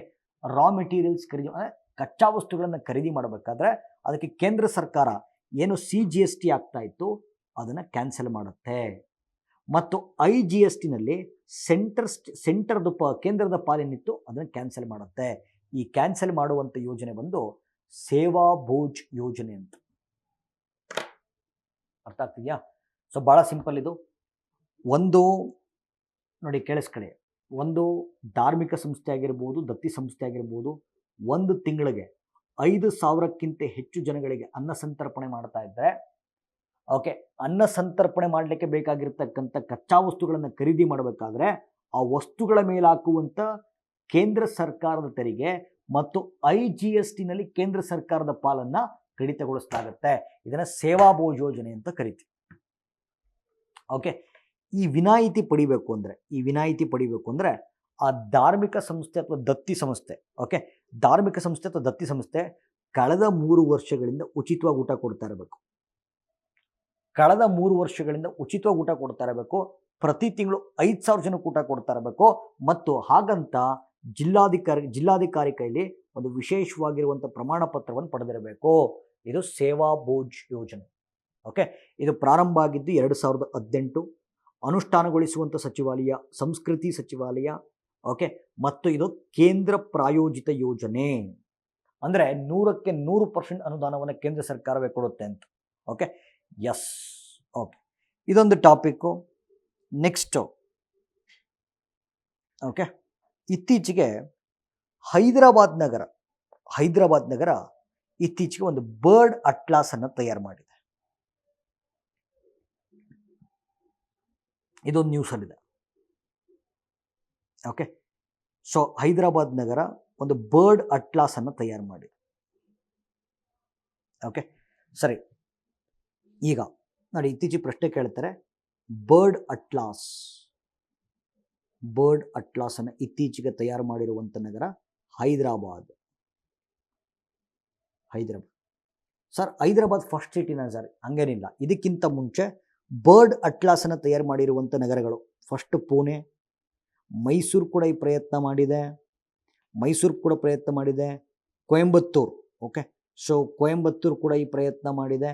ಸೊ ಈ 3 ನಗರಗಳ ನಂತರ 4ನೇ ನಗರವಾಗಿ ಹೈದರಾಬಾದ್ ಹೊರಹೊಮ್ಮಿದೆ. ಓಕೆ, ಸರಿ. ಬರ್ಡ್ ಅಟ್ಲಾಸ್ ಅಂತಂದ್ರೆ ಏನು? ಓಕೆ, ಆ ಸಿಟಿಗೆ ಬರ್ಡ್ಸ್ಗಳು ಎಷ್ಟು ಬರ್ತವೆ? ಓಕೆ, ಆ ಸಿಟಿಗಳಿಗೆ ಬರ್ಡ್ಸ್ಗಳು ಎಷ್ಟು ಬರ್ತವೆ, ಎಷ್ಟು ಥರ ಪಕ್ಷಿ ಪ್ರಭೇದಗಳು ಕಾಣಿಸ್ಕೊಂತವೆ, ಆ ಸಿಟಿನಲ್ಲಿ ಪೊಲ್ಯೂಷನ್ ಚೇಂಜಸ್ ಎಷ್ಟಾಗ್ತಾ ಇದೆ, ಅದು ಬರ್ಡ್ಸ್ಗಳ ಮೇಲೆ ಎಷ್ಟು ಇಂಪ್ಯಾಕ್ಟ್ ಮಾಡ್ತಾ ಇದೆ. ಓಕೆ, ಇವೆಲ್ಲವನ್ನು ಗುರುತಿಸುವಂಥ ಒಂದು ವಿಶೇಷವಾಗಿರುವಂಥ ಅಟ್ಲಾಸನ್ನು ಬರ್ಡ್ ಅಟ್ಲಾಸ್ ಅಂದರೆ ವಲಸೆ ಪಕ್ಷಿ ಪ್ರಭೇದಗಳು ಮತ್ತು ಪರಿಸರ ಮಾಲಿನ್ಯದಿಂದ ಅವುಗಳ ಮೇಲುಂಟಾಗುವಂಥ ಪರಿಣಾಮಗಳನ್ನು ಅಧ್ಯಯನ ಮಾಡುವಂಥ ಒಂದು ವಿಶೇಷವಾಗಿರುವಂಥ ಅಟ್ಲಾಸನ್ನು ಬರ್ಡ್ ಅಟ್ಲಾಸ್ ಅಂತ ಕರೀತಾರೆ. ಓಕೆ, ಸೊ ಈ ಬರ್ಡ್ ಅಟ್ಲಾಸನ್ನು ತಯಾರು ಮಾಡಿರುವಂಥ ನಗರ ಬಂದು Hyderabad. Okay, and this the 4th city to conduct ಅಥವಾ ಟು ಪಬ್ಲಿಷ್ ಬರ್ಡ್ ಅಟ್ಲಾಸ್ ಅಂತ ಹೇಳುತ್ತೆ. ರೈಟ್? ಓಕೆ, ಈಗ ಪಕ್ಷಿಗಳ ನ್ಯೂಸಲ್ಲಿ ಇರೋದ್ರಿಂದ ಒಂದು ವಿಶೇಷವಾಗಿರುವಂಥ ಮಾಹಿತಿ ಕೊಡ್ತೀನಿ ನಿಮ್ಗೆ. ಓಕೆ, ನೋಡಿ, ಒಂದು ಸಂಸ್ಥೆ ಇದೆ, ಬರ್ಡ್ ಲೈಫ್ ಇಂಟರ್ನ್ಯಾಷನಲ್ ಅಂತ. ಓಕೆ, ಸೊ ಪಕ್ಷಿಗಳನ್ನು ಸಂರಕ್ಷಣೆ ಮಾಡುವ ಜಾಗತಿಕ ಸಂಸ್ಥೆ ಬಂದು ಬರ್ಡ್ ಲೈಫ್ ಇಂಟರ್ನ್ಯಾಷನಲ್. ಆಯಿತಾ? ಸೊ ಈ ಬರ್ಡ್ ಲೈಫ್ ಇಂಟರ್ನ್ಯಾಷನಲ್ ಬಗ್ಗೆ ನಾನೊಂದು 5 ಪಾಯಿಂಟ್ ಹೇಳ್ತೇನೆ. ಓಕೆ, ಈ ಬರ್ಡ್ ಲೈಫ್ ಇಂಟರ್ನ್ಯಾಷನಲ್ ಮೇಲೆ ಒಂದು 5 ಪಾಯಿಂಟ್ಗಳನ್ನು ಹೇಳ್ತೀನಿ. ಪಾಯಿಂಟ್ ನಂಬರ್ 1, ಇದು ಪಕ್ಷಿಗಳು ಮತ್ತು ಅವುಗಳ ಹ್ಯಾಬಿಟ್ಯಾಟ್ ಆಗಿರುವಂಥ ವೆಟ್ಲ್ಯಾಂಡ್ಸನ್ನು ಕನ್ಸಿಡರ್ ಮಾಡುತ್ತೆ. Okay, point number 1, bird life ಇಂಟರ್ನ್ಯಾಷನಲ್ನ ಮೊದಲ ಕಾರ್ಯ ಪಕ್ಷಿಗಳು ಮತ್ತು ಅವುಗಳ ಆವಾಸ ಸ್ಥಾನಗಳಾಗಿರುವ ಜೌಗು ಪ್ರದೇಶಗಳನ್ನು ಕನ್ಸರ್ವೇಷನ್ ಮಾಡುತ್ತೆ. Okay, it conserves birds and their habitats, that is wetlands. Okay, second, okay, ಇದು ಜಾಗತಿಕ ಮಟ್ಟದಲ್ಲಿ ಪಕ್ಷಿಗಳ ಗಣತಿಯನ್ನು ಕಂಡಕ್ಟ್ ಮಾಡುತ್ತೆ, ಬರ್ಡ್ ಸೆನ್ಸಸ್ಸನ್ನು ಕಂಡಕ್ಟ್ ಮಾಡುತ್ತೆ. ಬರ್ಡ್ ಸೆನ್ಸಸ್ಸನ್ನು ಕಂಡಕ್ಟ್ ಮಾಡೋಕ್ಕೋಸ್ಕರ ಎಲ್ಲ ದೇಶಗಳಲ್ಲಿ ಪಾರ್ಟ್ನರ್ ಆರ್ಗನೈಸೇಷನ್ಸನ್ನು ಹೊಂದಿರುತ್ತೆ. ಭಾರತದ ಪಾರ್ಟ್ನರ್ ಯಾರು ಅಂತಂದರೆ ಬಾಂಬೆ ನ್ಯಾಚುರಲ್ ಹಿಸ್ಟರಿ ಸೊಸೈಟಿ ಅಂತ ಕರೀತೀವಿ. ಓಕೆ, ಸೊ ಇದನ್ನು 3ನೇದು ಅತಿ ಹೆಚ್ಚು ಸದಸ್ಯ ರಾಷ್ಟ್ರಗಳನ್ನು ಒಳಗೊಂಡಿರುವ ಜಗತ್ತಿನ ಅತಿ ದೊಡ್ಡ ಪರಿಸರ ಸಂರಕ್ಷಣಾ ಸಂಸ್ಥೆ ಅಂತ ಕರಿತೀವಿ. Okay, world's largest okay environmental conservation organisation ಅಂತ ಕರಿತೀವಿ ಇದನ್ನು. ಓಕೆ, ಅತಿ ಹೆಚ್ಚು ಮೆಂಬರ್ಶಿಪ್ಪನ್ನು ಹೊಂದಿರುವ world's largest environmental conservation organisation ಅಂತ ಕರಿತೀವಿ. 4ನೇದು, ಓಕೆ, IUCN ಸಂಸ್ಥೆ ಕೇಳಿದ್ದೀರಾ? IUCN ಸಂಸ್ಥೆ ಪ್ರಕಟಿಸುವಂಥ ರೆಡ್ ಡೇಟಾ ಬುಕ್ಕಲ್ಲಿ, ಓಕೆ, ರೆಡ್ ಡೇಟಾ ಬುಕ್ಕಲ್ಲಿ ಪಕ್ಷಿಗಳಿಗೆ ಸಂಬಂಧಪಟ್ಟಂಥ ಮಾಹಿತಿಯನ್ನು ಇದು ಪ್ರಕಟ ಮಾಡುತ್ತೆ. IUCN ಪ್ರಕಟಿಸುವಂಥ ರೆಡ್ ಡೇಟಾ ಬುಕ್ಕಲ್ಲಿ ಪಕ್ಷಿಗಳಿಗೆ ಸಂಬಂಧಪಟ್ಟಂಥ ಮಾಹಿತಿಯನ್ನು ಪ್ರಕಟ ಮಾಡುತ್ತೆ. Last point, globally important bird ಸ್ಯಾಂಕ್ಚುರಿಗಳನ್ನು, ಓಕೆ, ಅಂತಾರಾಷ್ಟ್ರೀಯ ಪ್ರಾಮುಖ್ಯತೆಯನ್ನು ಹೊಂದಿರುವ ಪಕ್ಷಿಧಾಮಗಳನ್ನು IBA ಅಂತ ಡೆಸಿಗ್ನೇಟ್ ಮಾಡುತ್ತೆ. IBA ಅಂತಂದರೆ important bird and biodiversity areas ಅಂತ. Okay, so this is the topics. Next topic. Okay, ಇತ್ತೀಚೆಗೆ ಸಂತ ಗುರು ರವಿದಾಸರು ನ್ಯೂಸಲ್ಲಿದ್ದಾರೆ. ಓಕೆ, ಸಂತ ಗುರು ರವಿದಾಸರು ನ್ಯೂಸಲ್ಲಿದ್ದಾರೆ. ಸೊ ಯಾಕೆ ಅಂತ ನಾನು ಹೇಳ್ತೀನಿ. ಸೊ ಇತ್ತೀಚೆಗೆ ಪ್ರಧಾನಮಂತ್ರಿಗಳು ಸಂತ ಗುರು ರವಿದಾಸರ ಜನ್ಮ ಜಯಂತಿಯಂದು ಶುಭ ಹಾರೈಸಿದರು. ಸೊ ಅವರ ಬರ್ತ್ ಆ್ಯನಿವರ್ಸರಿ ಇತ್ತೀಚೆಗಿತ್ತು. ಓಕೆ, ಸೊ ಇವರು ಹುಟ್ಟಿದ್ದು 14ನೇ ಶತಮಾನದಲ್ಲಿ. ಓಕೆ, ಹುಟ್ಟಿದ್ದು 14ನೇ ಶತಮಾನದಲ್ಲಿ, ಭಾಳ ಇಂಪಾರ್ಟೆಂಟು. ಸೊ ನಿಮ್ಗೆ ಗೊತ್ತಿದೆ, 14ನೇ ಶತಮಾನದಿಂದ 17ನೇ ಶತಮಾನದವರೆಗೆ ಭಕ್ತಿ ಚಳುವಳಿ ನಡೀತು ಅಲ್ವಾ? ಸೊ ಭಕ್ತಿ ಚಳುವಳಿ ನಡೀತು. ಆ ಕಾಲಘಟ್ಟದಲ್ಲಿ ಕಂಡುಬಂದಂಥ ಅತ್ಯಂತ ಶ್ರೇಷ್ಠವಾಗಿರುವಂಥ ಸಂತರು ಗುರು ರವಿದಾಸರು. ಓಕೆ, ಸೊ ಇವ್ರ ಬಗ್ಗೆ ಮಾತಾಡಬೇಕಾದ್ರೆ ಇವರು ಸಂತ ಕಬೀರರ ಶಿಷ್ಯರಾಗಿದ್ದರು. ಓಕೆ, ಸಂತ ಕಬೀರರ ಶಿಷ್ಯರಾಗಿದ್ದರು ಮತ್ತು ಮೀರಾಬಾಯಿ ಇವರ ಶಿಷ್ಯ ಆಗಿದ್ದರು ಅಂತ. ಭಾಳ ಇಂಪಾರ್ಟೆಂಟ್ ನೋಡಿ, ಈ ಕ್ರೊನಾಲಜಿ ಹೆಂಗೆ ಬರುತ್ತೆ. ಸೊ ಸಂತ ಕಬೀರರ ಶಿಷ್ಯರಾಗಿದ್ದರು ರವಿದಾಸರು, ಈ ರವಿದಾಸರ ಶಿಷ್ಯರಾಗಿದ್ದವರು ಮೀರಾಬಾಯಿ. ಓಕೆ, ಸೊ ಭಕ್ತಿ ಚಳುವಳಿಯ ಮುಖಾಂತರ ಸಮಾಜ ಸುಧಾರಣೆಯನ್ನು ಮಾಡಲಿಕ್ಕೆ ಪ್ರಯತ್ನಪಟ್ಟವರು ಗುರು ರವಿದಾಸರು. ಸೊ ಅವ್ರು ಭಾಳ ಏನಕ್ಕೆ ಫೇಮಸ್ಸು ಅಂತಂದರೆ ಇವರು ತಮ್ಮದೇ ಆಗಿರುವಂಥ ಒಂದು ಧರ್ಮವನ್ನು ಹುಟ್ಟಾಕ್ತಾರೆ. ಓಕೆ, ಸೊ ತಮ್ಮದೇ ಆಗಿರುವಂಥ ಧರ್ಮವನ್ನು ಹುಟ್ಟಾಕ್ತಾರೆ. ಈ ಧರ್ಮವನ್ನು ರವಿ ದಸಯ್ಯ ಅಂತ ಕರಿತೀವಿ. ಭಾಳ ಇಂಪಾರ್ಟೆಂಟು. ಸೊ ಪ್ರಶ್ನೆ ಆಗ್ಬೋದು. ಸೊ ಸಂತ ರವಿದಾಸರು ಹುಟ್ಟು ಹಾಕಿದಂಥ ಧರ್ಮವನ್ನು ರವಿದಸಯ್ಯ ಅಂತ ಕರಿತೀವಿ. ಮತ್ತು ಸಮಾಜ ಸುಧಾರಕರಾಗಿ ಶಾಂತಿಯನ್ನು ಹರಡ್ತಾ, ಪ್ರೀತಿಯನ್ನು ಹರಡ್ತಾ ಮತ್ತು ಭ್ರಾತೃತ್ವವನ್ನು ಹರಡುವಂಥ ಪ್ರಯತ್ನ ಮಾಡಿದರು. ಹಾಗೂ ಈ ಜಾತಿ ನಿರ್ಮೂಲನೆ ಅಥವಾ ಧಾರ್ಮಿಕ ತಾರತಮ್ಯ ಅಥವಾ ಈ ಶೋಷಿತ ವರ್ಗದವ್ರನ್ನ ಮೇಲೆತ್ತುವಂಥ ಪ್ರಯತ್ನವನ್ನು ಗುರು ರವಿದಾಸರು ಮಾಡಿದರು. ಸೊ ಹಾಗಾಗಿ ಅವರ ಜನ್ಮ ಜಯಂತಿ ಇತ್ತೀಚೆಗೆ ನ್ಯೂಸಲ್ಲಿತ್ತು. ಇದು ಒಂದು ಟಾಪಿಕ್. ಎಸ್, ಇನ್ನೊಂದು ಇತ್ತೀಚೆಗೆ ಇತ್ತೀಚೆಗೆ ಪ್ರಧಾನಮಂತ್ರಿಗಳು ತಮಿಳ್ನಾಡಿನ ಜನಕ್ಕೆ ಈ ಒಂದು ಹಬ್ಬ ಬರುತ್ತೆ. ಇದು ಹೆಸರು ತಾಯಿ ಪೂಜಮ್ ಅಂತ. ಸೊ ಭಾಳ ಇಂಪಾರ್ಟೆಂಟು.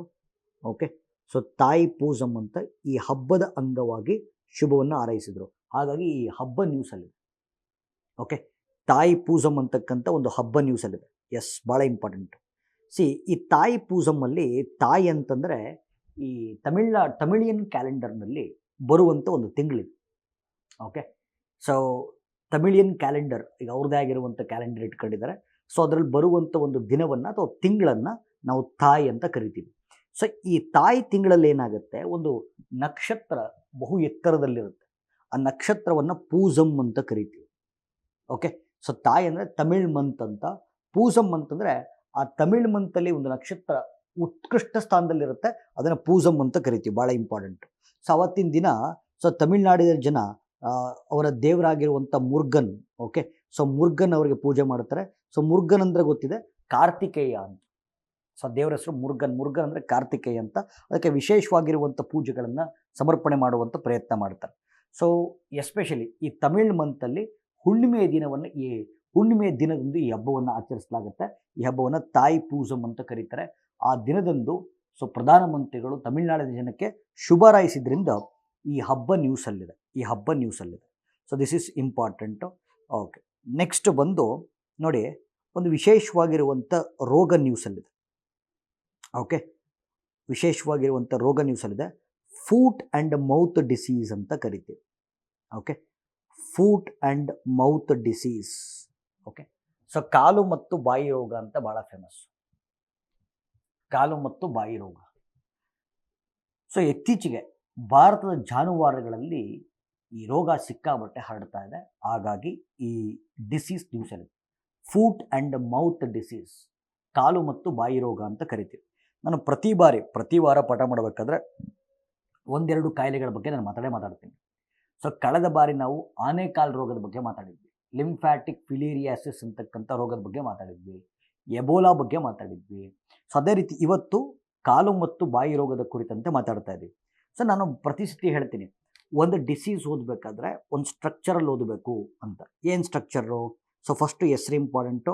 ಸೊ ಹೆಸರು ಆಲ್ರೆಡಿ ಬರೆದುಬಿಟ್ಟಿದ್ದೀನಿ. ಕಾಲು ಮತ್ತು ಬಾಯಿ ರೋಗ ಅಂತ ಹೇಳಿಬಿಟ್ಟಿದ್ದೀನಿ.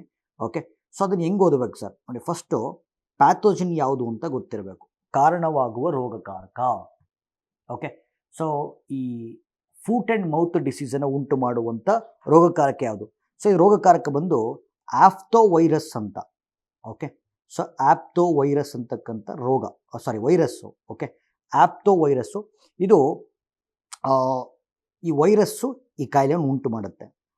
ವೆಕ್ಟಾರ್ ಇಲ್ಲಿ ಜಾನುವಾರುಗಳು. ಸೊ ಜಾನುವಾರುಗಳು ಅಥವಾ ಕ್ಯಾಟಲ್ಸ್ ಅಂತ ಕರಿತೀವಿ, ಅಥವಾ ಲೈಫ್ ಸ್ಟಾಕ್ ಅಂತ ಕರಿತೀವಿ. ವೆಕ್ಟಾರ್ ಬಂದು ಜಾನುವಾರುಗಳು. ಸೊ ಹೆಚ್ಚಾಗಿ ನಿಮಗೆ ಆಕಳುಗಳು ಅಂದರೆ ಹಸುಗಳು, ಎಮ್ಮೆಗಳು, ಈ ಕ್ಯಾಟಲ್ಸಲ್ಲಿ ಹೆಚ್ಚು ಕಂಡುಬರುತ್ತೆ. ಹಂದಿಗಳಲ್ಲಿ ಕಂಡುಬರುತ್ತೆ, ಕುರಿಗಳಲ್ಲಿ ಕಂಡುಬರುತ್ತೆ, ಮೇಕೆಗಳಲ್ಲಿ ಕಂಡುಬರುತ್ತೆ. ಸೊ ಕಾಲು ಮತ್ತು ಬಾಯಿ ರೋಗ ಆಕಳುಗಳಲ್ಲಿ ಕಂಡುಬರುತ್ತೆ. ಮತ್ತು ನೋಡಿ, ಈಗ ಟ್ರಾನ್ಸ್ಮಿಷನಿಗೆ ಬರ್ತೀನಿ. ಸೊ ಪ್ರಸರಣದ ಬಗ್ಗೆ ಮಾತಾಡಬೇಕಾದ್ರೆ ಇದು ಪ್ರಾಣಿಗಳಿಂದ ಮಾನವರಿಗೆ ಹರಡುವಂಥ ರೋಗ ಆದ್ದರಿಂದ ನಾವಿದನ್ನು ಝೂನೋಟಿಕ್ ಡಿಸೀಸ್ ಅಂತ ಕರೀಬೋದು. ಸೊ ಪ್ರಾಣಿಗಳಿಂದ ಮಾನವರಿಗೆ ಹರಡುವಂಥ ರೋಗವಾದ್ದರಿಂದ ಝೂನೋಟಿಕ್ ಡಿಸೀಸ್ ಅಂತ ಕರೀಬೋದು. ಬಟ್ ಮಾನವರಿಂದ ಮಾನವರಿಗೆ ಹರಡಲ್ಲ. So it is non communicable disease ಅಂತ ಕರೀಬೋದು.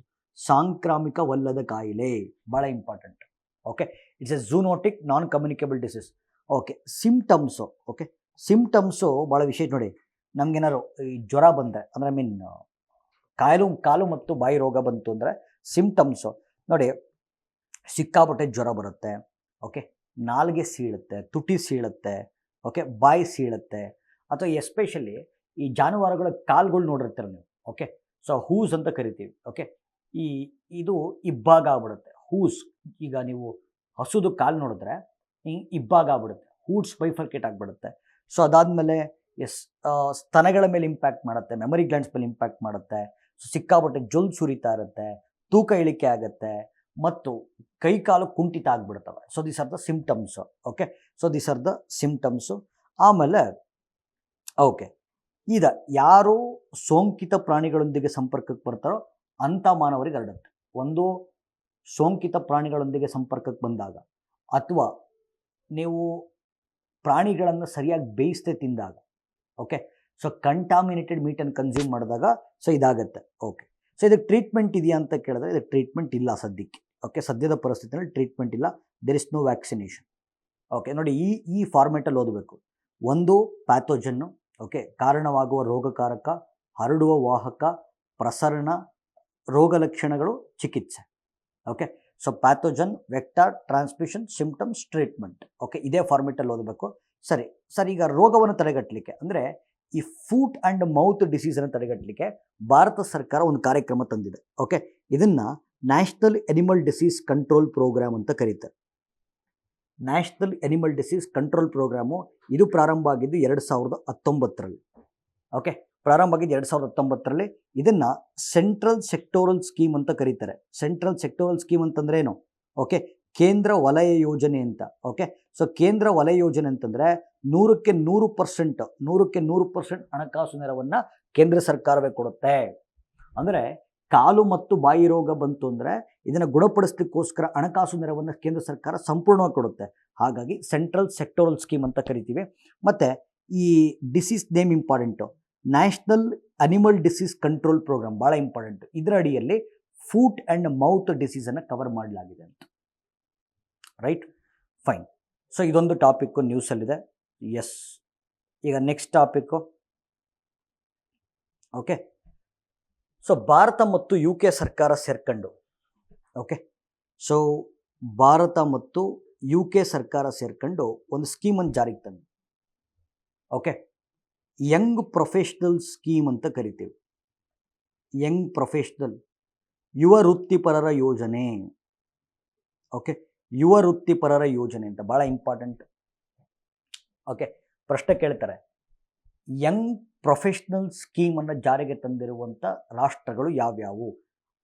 ಭಾರತ ಮತ್ತು UK ಸಹಭಾಗಿತ್ವದಲ್ಲಿ ಯಂಗ್ ಪ್ರೊಫೆಷ್ನಲ್ ಸ್ಕೀಮನ್ನು ಜಾರಿಗೆ ತರಲಾಯಿತು. ಸರ್, ಈ ಸ್ಕೀಮ್ ಏನು ಹೇಳುತ್ತೆ? ಓಕೆ, ನೋಡಿ, ಭಾರತ ಮತ್ತು UK ಸೇರ್ಕೊಂಡು 2021ರಲ್ಲಿ ಒಂದು ಅಗ್ರಿಮೆಂಟ್ ಸೈನ್ ಆಗ್ತಾರೆ, ಒಂದು ಒಪ್ಪಂದ ಸೈನ್ ಆಗ್ತಾರೆ. ಇದನ್ನು ಮೈಗ್ರೇಷನ್ ಆ್ಯಂಡ್ ಮೊಬಿಲಿಟಿ ಅಗ್ರಿಮೆಂಟ್ ಅಂತ ಕರಿತೀವಿ. Okay, migration and mobility agreement. Okay, ವಲಸೆ ಮತ್ತು ಚಲನೆ ಒಪ್ಪಂದ ಅಂತ. ಈ ಒಪ್ಪಂದದ ಅಡಿಯಲ್ಲಿ ಯುವ ವೃತ್ತಿಪರ ಯೋಜನೆಯನ್ನು ಜಾರಿಗೆ ತರಲಾಗಿದೆ.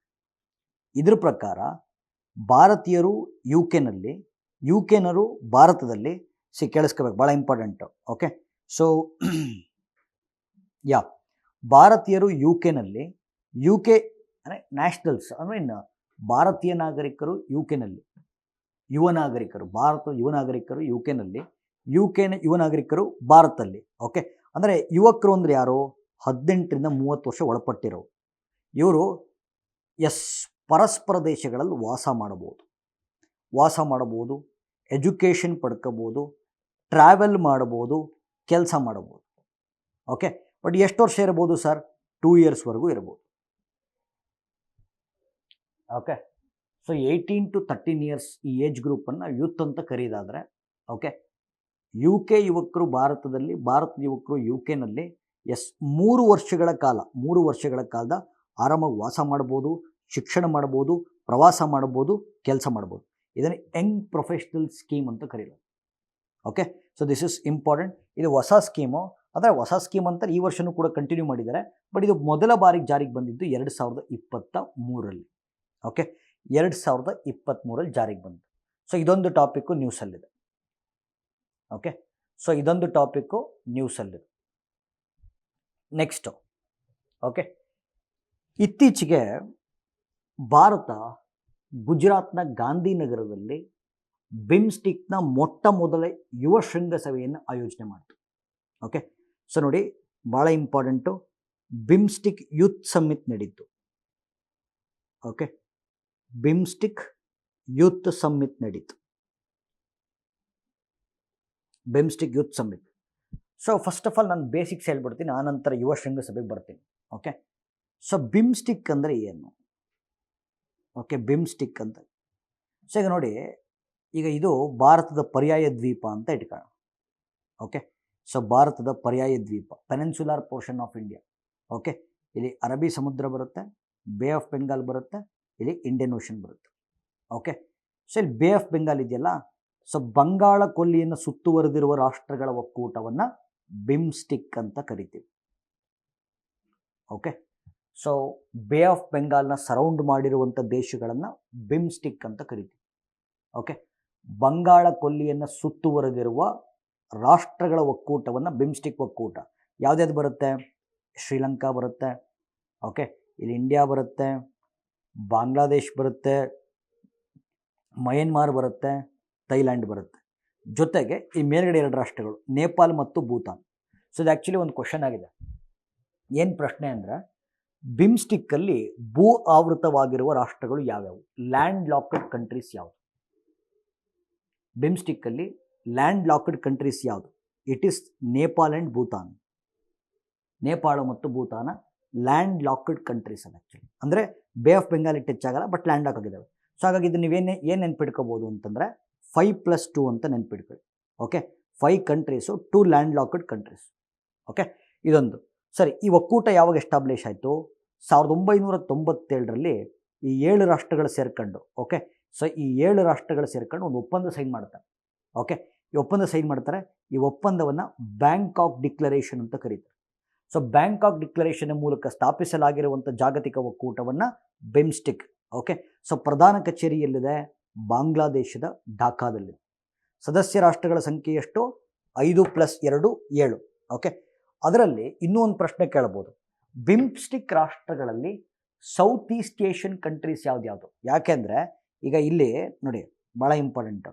ಈಗ ಇಲ್ಲಿ ಶ್ರೀಲಂಕಾ, ಭಾರತ, ಬಾಂಗ್ಲಾದೇಶ, ನೇಪಾಳ, ಭೂತಾನು, ಇದು ಸೌತ್ ಏಷ್ಯನ್ ಕಂಟ್ರೀಸ್.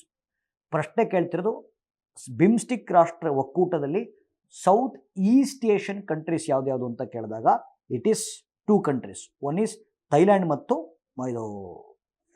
ಮಯನ್ಮಾರ್ ಮತ್ತು ಥೈಲ್ಯಾಂಡ್. ಓಕೆ, ಸೊ ಮಯನ್ಮಾರ್ ಮತ್ತು Thailand 2 south East Asian countries. ಸರಿ, ಈಗ ಇದೇನಕ್ಕೆ ನ್ಯೂಸಲ್ಲಿದೆ? ಬಿಮ್ಸ್ಟಿಕ್ ಒಕ್ಕೂಟ ಯಾಕೆ ನ್ಯೂಸಲ್ಲಿದೆ ಅಂತಂದರೆ, ಇತ್ತೀಚೆಗೆ ಬಿಮ್ಸ್ಟಿಕ್ ರಾಷ್ಟ್ರಗಳು ಸೇರ್ಕೊಂಡು ಭಾರತದ ಗುಜರಾತ್ನ ಗಾಂಧಿನಗರದಲ್ಲಿ ಓಕೆ ಬಿಮ್ಸ್ಟಿಕ್ನ ಮೊಟ್ಟ ಮೊದಲ ಯುವ ಶೃಂಗಸಭೆಯನ್ನು ಆಯೋಜನೆ ಮಾಡಲಾಯಿತು. Okay, this is the first BIMSTEC youth summit that is held in Gujarat Gandhinagar. ಅದು ಭಾರತದಲ್ಲಿ ನಡೆದಿರೋದ್ರಿಂದ ಪ್ರಶ್ನೆ ಬರುವಂಥ ಸಾಧ್ಯತೆ ಜಾಸ್ತಿ ಇರುತ್ತೆ. Right? Okay, so this is one thing. Okay, ಇದು ಕೂಡ ನ್ಯೂಸಲ್ಲಿತ್ತು, ಟಾಪಿಕ್ ನ್ಯೂಸಲ್ಲಿತ್ತು. Okay, next. ಓಕೆ, ಈಗ ಸೆಮಿಕಂಡಕ್ಟರ್ಸ್ ಅಂದರೆ ಏನು ಅಂತ ಗೊತ್ತಿದೆ ನಿಮಗೆ. ಓಕೆ, ಸೆಮಿಕಂಡಕ್ಟರ್ಸ್ ಅರೆವಾಹಕಗಳು ಅಂತ ಕರಿತೀವಿ. Okay, semiconductors. ಓಕೆ, ಕಂಡಕ್ಟರ್ಸ್ ಮತ್ತು ಇನ್ಸುಲೇಟರ್ಸ್. ಓಕೆ, ಕಂಡಕ್ಟರ್ಸ್ ಮತ್ತು ಇನ್ಸುಲೇಟರ್ಸ್ಗಳ ನಡುವೆ ಕಂಡಕ್ಟಿವಿಟಿಯನ್ನು ಹೆಚ್ಚು ಮಾಡುವಂಥ ವಸ್ತುಗಳನ್ನು ಸೆಮಿಕಂಡಕ್ಟರ್ಸ್ ಅಂತ ಕರಿತೀವಿ. ನೀವು ಯಾವುದೇ ವಿದ್ಯುನ್ಮಾನ ಉಪಕರಣ ತಗೊಳ್ರಿ, electronic gadget. Okay, electronic gadget ತಗೊಳ್ಳಿ, ಅದರೊಳಗಡೆ ಕಂಡಕ್ಟರ್ಸ್ ಇರುತ್ತೆ, ಇನ್ಸುಲೇಟರ್ಸ್ ಇರುತ್ತೆ. ಓಕೆ, ಈ ಕಂಡಕ್ಟರ್ಸು ಮತ್ತು ಇನ್ಸುಲೇಟರ್ಸ್ಗಳ ನಡುವೆ ಕಂಡಕ್ಟಿವಿಟಿಯನ್ನು ಹೆಚ್ಚು ಮಾಡುವಂಥ ವಸ್ತುಗಳನ್ನು ಸೆಮಿಕಂಡಕ್ಟರ್ಸ್, ಓಕೆ, ಅರೆವಾಹಕಗಳು ಅಂತ ಕರಿತೀವಿ. ಮತ್ತು ಈ ಸೆಮಿಕಂಡಕ್ಟರ್ಸನ್ನು ವಿದ್ಯುನ್ಮಾನ ಉಪಕರಣಗಳ ಹೃದಯ ಮತ್ತು ಮೆದುಳು ಭಾಗ ಅಂತ ಕರಿತೀವಿ ಅಲ್ವಾ. ಅಂದರೆ ಎಲೆಕ್ಟ್ರಾನಿಕ್ ಗ್ಯಾಡ್ಜೆಟ್ಸಲ್ಲಿ ಹಾರ್ಟ್ ಮತ್ತು ಬ್ರೈನಾಗಿ ಕೆಲಸ ಮಾಡೋದ್ಯಾರು? ಸೆಮಿಕಂಡಕ್ಟರ್ಸ್. ಆಯಿತಾ? ಸೆಮಿಕಂಡಕ್ಟರ್ಸ್ಗೆ ಉದಾಹರಣೆ ಕೊಡಿ ಅಂತ ನೀವು ಸಿಲಿಕಾನ್ ಕೊಡ್ಬೋದು. ಓಕೆ, ಜರ್ಮೇನಿಯಂ ಕೊಡ್ಬೋದು. ಸೊ ಸುಮಾರು ಸೆಮಿಕಂಡಕ್ಟರ್ಸ್ ಇದ್ದಾವೆ. ಬಟ್ ಯೂಶ್ವಲಿ ಏನು ಮಾಡ್ತಾ ಇದ್ವಿ, ಇಷ್ಟು ವರ್ಷ ನಾವು ಸೆಮಿಕಂಡಕ್ಟರ್ ಚಿಪ್ಸನ್ನು ಇಂಪೋರ್ಟ್ ಮಾಡ್ಕೊಳ್ತಾ ಇದ್ವಿ. ವಿದ್ಯುನ್ಮಾನ ಉಪಕರಣಗಳಿಗೆ ಬೇಕಾಗಿರುವಂಥ ಸೆಮಿಕಂಡಕ್ಟರ್ ಚಿಪ್ಸನ್ನು ಇಂಪೋರ್ಟ್ ಮಾಡ್ಕೊಳ್ತಾ ಇದ್ವಿ. ಬಟ್ ಇತ್ತೀಚೆಗೆ ಭಾರತ ಹೇಳ್ತು ಸೆಮಿಕಂಡಕ್ಟರ್ ಚಿಪ್ಸನ್ನು ನಾವು ಇಂಪೋರ್ಟ್ ಮಾಡ್ಕೊಳ್ಳೋದು ಬೇಡ, ನಾವೇ ತಯಾರು ಮಾಡೋಣ ಅಂತ. ಅದಕ್ಕೋಸ್ಕರ ಭಾರತ ಸರ್ಕಾರ ಒಂದು ರಾಷ್ಟ್ರೀಯ ಕಾರ್ಯಕ್ರಮ ಲಾಂಚ್ ಮಾಡ್ತು. ಇದನ್ನು ನ್ಯಾಷನಲ್ ಸೆಮಿಕಂಡಕ್ಟರ್ ಮಿಷನ್ ಅಂತ ಕರಿತೀವಿ. National semiconductor mission. ಸೊ ಪ್ರಶ್ನೆ ಕೇಳ್ತಾರೆ, ನ್ಯಾಷನಲ್ ಸೆಮಿಕಂಡಕ್ಟರ್ ಮಿಷನನ್ನು ಜಾರಿಗೆ ತರುವ ಸಚಿವಾಲಯ ಯಾವುದು? Ministry of electronics and information technology. Okay sir, ಇವಾಗ ಇದನ್ನು ಯಾಕೆ ಹೇಳ್ತಾ ಇದ್ದೀರಾ ಅಂತ ನೋಡಿ, ಕೇಳಿಸ್ಕೊಳ್ಳಿಲ್ಲ. ಇತ್ತೀಚೆಗೆ IIT ಮಡ್ರಾಸ್ ಏನಕ್ಕೆ ನ್ಯೂಸಲ್ಲಿದೆ ಅಂತ. ಓಕೆ, IIT ಮಡ್ರಾಸು ಭಾರತದ ಮೊಟ್ಟ ಮೊದಲ ಸ್ವದೇಶಿ ನಿರ್ಮಿತ, ಮೊಟ್ಟ ಮೊದಲ ಅನ್ನೋದಕ್ಕಿಂತ IIT ಮಡ್ರಾಸು ಭಾರತದ ಸ್ವದೇಶಿ ನಿರ್ಮಿತ ಸೆಮಿಕಂಡಕ್ಟರ್ ಚಿಪ್ಪನ್ನು ತಯಾರು ಮಾಡುತ್ತೆ. ಇದಕ್ಕೆ ಶಕ್ತಿ ಅಂತ ಹೆಸರಿಟ್ಟಿದೆ. Okay, Shakti. Okay, Shakti was developed by IIT Madras. ಇದು ಸ್ವದೇಶಿಯಾಗಿ ನಿರ್ಮಿಸಲಾಗಿರುವಂಥ ಸೆಮಿಕಂಡಕ್ಟರ್ ಚಿಪ್. ನಾನು ಆಗಲೇ ಹೇಳ್ತಾ ಇದ್ದೆ, ಇಲ್ಲಿವರೆಗೂ ನಾವು ಸೆಮಿಕಂಡಕ್ಟರ್ ಚಿಪ್ಸನ್ನು ಇಂಪೋರ್ಟ್ ಮಾಡ್ಕೊಳ್ತಾ ಇದ್ವಿ ಅಂತ. ಓಕೆ, ಆದರೆ ಈ ಸತಿ IIT ಮಡ್ರಾಸು ಒಂದು ಸ್ವದೇಶಿ ನಿರ್ಮಿತ ಸೆಮಿಕಂಡಕ್ಟರ್ ಚಿಪ್ಪನ್ನು ತಯಾರು ಮಾಡಿದೆ. ಇದಕ್ಕೆ ಶಕ್ತಿ ಅಂತ ಹೆಸರಿಟ್ಟಿದೆ. ಓಕೆ, ಶಕ್ತಿ ಅಂತ ಹೆಸರಿಟ್ಟಿದ್ದೀವಿ. ಇದು ಕೂಡ ನ್ಯೂಸಲ್ಲಿದೆ. Okay, yes, fine. ಈಗ ಓಕೆ, ಎಸ್, ಈಗ ಏಷ್ಯನ್ ಎಲಿಫೆಂಟ್ಸು ನ್ಯೂಸಲ್ಲಿದ್ದಾವೆ. ಓಕೆ, ಸೊ ಆನೆಗಳು ನ್ಯೂಸಲ್ಲಿದ್ದಾವೆ. ಯಾಕೆಂದರೆ ಬರ್ತಾ ಬರ್ತಾ ಬರ್ತಾ ಬರ್ತಾ ಭಾರತದಲ್ಲಿ ಆನೆಗಳ ಸಂಖ್ಯೆ ಕ್ಷೀಣಿಸ್ತಾ ಇದೆ. ಆನೆಗಳ ಆವಾಸ ಸ್ಥಾನಗಳು ನಷ್ಟ ಆಗ್ತಾ ಇದ್ದಾವೆ. ಆ ಕಾರಣಕ್ಕೋಸ್ಕರ ಏಷ್ಯನ್ ಎಲಿಫೆಂಟ್ಸು ನ್ಯೂಸಲ್ಲಿದ್ದಾವೆ. ಓಕೆ, ಸೊ ಆನೆಗಳು. Okay, Asian elephants. Okay, Asian elephants ನ್ಯೂಸಲ್ಲಿದ್ದಾವೆ. ಎಸ್, ಇದ್ರ ಬಗ್ಗೆ ಮಾತಾಡೋಣ. ನೋಡಿ, ಈಗ ನಾನು ಬರಿತಾ ಹೋಗ್ತೀನಿ. ಸೊ ಆನೆಗಳ ವೈಜ್ಞಾನಿಕ ನೋಡಿ, ಫಸ್ಟ್ ಆಫ್ ಆಲ್ ಯಾವುದೇ ಪ್ರಭೇದಗಳು ನ್ಯೂಸಲ್ಲಿದ್ದಾಗ, ಓಕೆ, ಯಾವುದೇ ಪ್ರಭೇದಗಳು ನ್ಯೂಸಲ್ಲಿದ್ದಾಗ ಅದನ್ನು ಹೆಂಗೆ ಓದಬೇಕು, ಅದಕ್ಕೊಂದು ಸ್ಟ್ರಕ್ಚರ್ ಕೊಡ್ತೀನಿ. ಓಕೆ, ಫಸ್ಟು ಅದರ ವೈಜ್ಞಾನಿಕ ಹೆಸರು ನೋಡ್ಕೊಳ್ಳಿ, ಸೈಂಟಿಫಿಕ್ ನೇಮು. ಎರಡನೇದು ಅದು ಎಲ್ಲಿ ವಾಸ ಮಾಡುತ್ತೆ, ಅದರ ಹ್ಯಾಬಿಟ್ಯಾಟ್ ಯಾವುದು. ಓಕೆ, ಸೊ ಹ್ಯಾಬಿಟ್ಯಾಟ್ ಯಾವುದು. ಮೂರನೇದು, ಓಕೆ, ಹ್ಯಾಬಿಟ್ಯಾಟು. ಮೂರನೇದು ಆ ಪ್ರಭೇದದ ವೈಶಿಷ್ಟ್ಯತೆ ಏನು. ನಾಲ್ಕನೇದು ಅದರ ಸಂರಕ್ಷಣಾ ಸ್ಥಿತಿ. ಓಕೆ, ಕನ್ಸರ್ವೇಷನ್ ಸ್ಟೇಟಸ್ ಏನಿದೆ. ಓಕೆ, ಕನ್ಸರ್ವೇಷನ್ ಸ್ಟೇಟಸ್ ಏನಿದೆ. ಐದನೇದು conservation programmes. Okay, so conservation programmes, ಸಂರಕ್ಷಣಾ ಕಾರ್ಯಕ್ರಮಗಳು ಇಂಪಾರ್ಟೆಂಟು. ಓಕೆ, ಇದನ್ನು ಬರ್ಕೊಳ್ಳಿ, ಯಾವಾಗ ಒಂದು ಪೇಜಲ್ಲಿ ಬರ್ಕೊಳ್ಳಿ. ಮತ್ತು ಅದರ ಸೆನ್ಸಸ್ ಇಂಪಾರ್ಟೆಂಟು, ಗಣತಿ ಇಂಪಾರ್ಟೆಂಟ್. ಓಕೆ, ಸೊ ಆವಾಸ ಸ್ಥಾನ, ವೈಜ್ಞಾನಿಕ ಹೆಸರು, ಆವಾಸ ಸ್ಥಾನ, ವೈಶಿಷ್ಟ್ಯತೆಗಳು, ಸಂರಕ್ಷಣಾ ಸ್ಥಿತಿ, ಸಂರಕ್ಷಣಾ ಕಾರ್ಯಕ್ರಮಗಳು ಮತ್ತು ಗಣತಿ ಇಂಪಾರ್ಟೆಂಟ್. ಸೊ ಈ ವಾರ ನಾನು ಈ ವೀಕಲ್ಲಿ ಆನೆಗಳ ಬಗ್ಗೆ ಮಾತಾಡ್ತೀನಿ. ಮತ್ತೆ ಮುಂದಿನ ಕ್ಲಾಸಲ್ಲಿ ನಾನು ಎಲಿಫೆಂಟ್ಸ್ ಬಂದರೂ ಕೂಡ ಅದ್ರ ಬಗ್ಗೆ ರಿಪೀಟ್ ಮಾಡಲ್ಲ, ಬಿಕಾಸ್ ಒಂದೇ ಸತಿ ಹೇಳೋದು. ಓಕೆ, ಸೊ ಪ್ರತಿ ವಾರ ನ್ಯೂ ಟಾಪಿಕ್ಸ್ನ ಕವರ್ ಮಾಡಬೇಕು. ರಿಪೀಟೆಡ್ ಟಾಪಿಕ್ಸ್ನ ನಾನು ಹೇಳಲ್ಲ. ಒಂದು ಸತಿ ಪಾಠ ಮಾಡಿದರೆ ನಿಮ್ಗೆ ಅರ್ಥ ಆಗಿರ್ಬೇಕು, ಆಯಿತಾ. ಸೊ ಭಾಳ ಜನ ಯೂಟ್ಯೂಬಲ್ಲಿ ಸರ್ ನೋಟ್ಸ್ ಕೊಟ್ಟರೆ ಚೆನ್ನಾಗಿರುತ್ತೆ ಅಂತ ಭಾಳ ಜನ ಕಮೆಂಟ್ ಮಾಡಿದ್ದಾರೆ. ಸೊ ಅದ್ರ ಬಗ್ಗೆ ವಿಚಾರ ಮಾಡೋಣ. ಓಕೆ, ಸೊ ಸಂಬಂಧಪಟ್ಟವ್ರು ನಾನು ತಿಳಿಸ್ತೀನಿ ಅದನ್ನು. ಸೊ ಇದು ಕ್ಲಾಸ್ ನೋಟ್ಸು ಯಾವ ರೀತಿ ಕೊಡಬಹುದು ನಿಮಗೆ ಅಂತೇಳಿ ಒಂದು ರೀತಿ ವಿಚಾರ ಮಾಡಿ. ಓಕೆ, ಸರಿ, because so many people sir notes ಕೊಟ್ಟರೆ ಚೆನ್ನಾಗಿರುತ್ತೆ ಅಂತ. ವಿಲ್ಸಿ ಏನು ಮಾಡೋಕ್ಕಾಗುತ್ತೆ ನೋಡೋದು, ಆಯಿತಾ. ಸರಿ, ಈಗ ಆನೆಗಳದ್ದು ಸೈಂಟಿಫಿಕ್ ನೇಮ್ ಬಂದು ಎಲಿಫ್ಯಾಂಟಿಡೆ ಅಂತಿದೆ. ಆನೆಗಳ ಸೈಂಟಿಫಿಕ್ ನೇಮ್ ಬಂದು ಎಲಿಫ್ಯಾಂಟಿಡೆ. ಆನೆಗಳಲ್ಲಿ 2 ಉಪಜಾತಿಗಳಿದ್ದಾವೆ.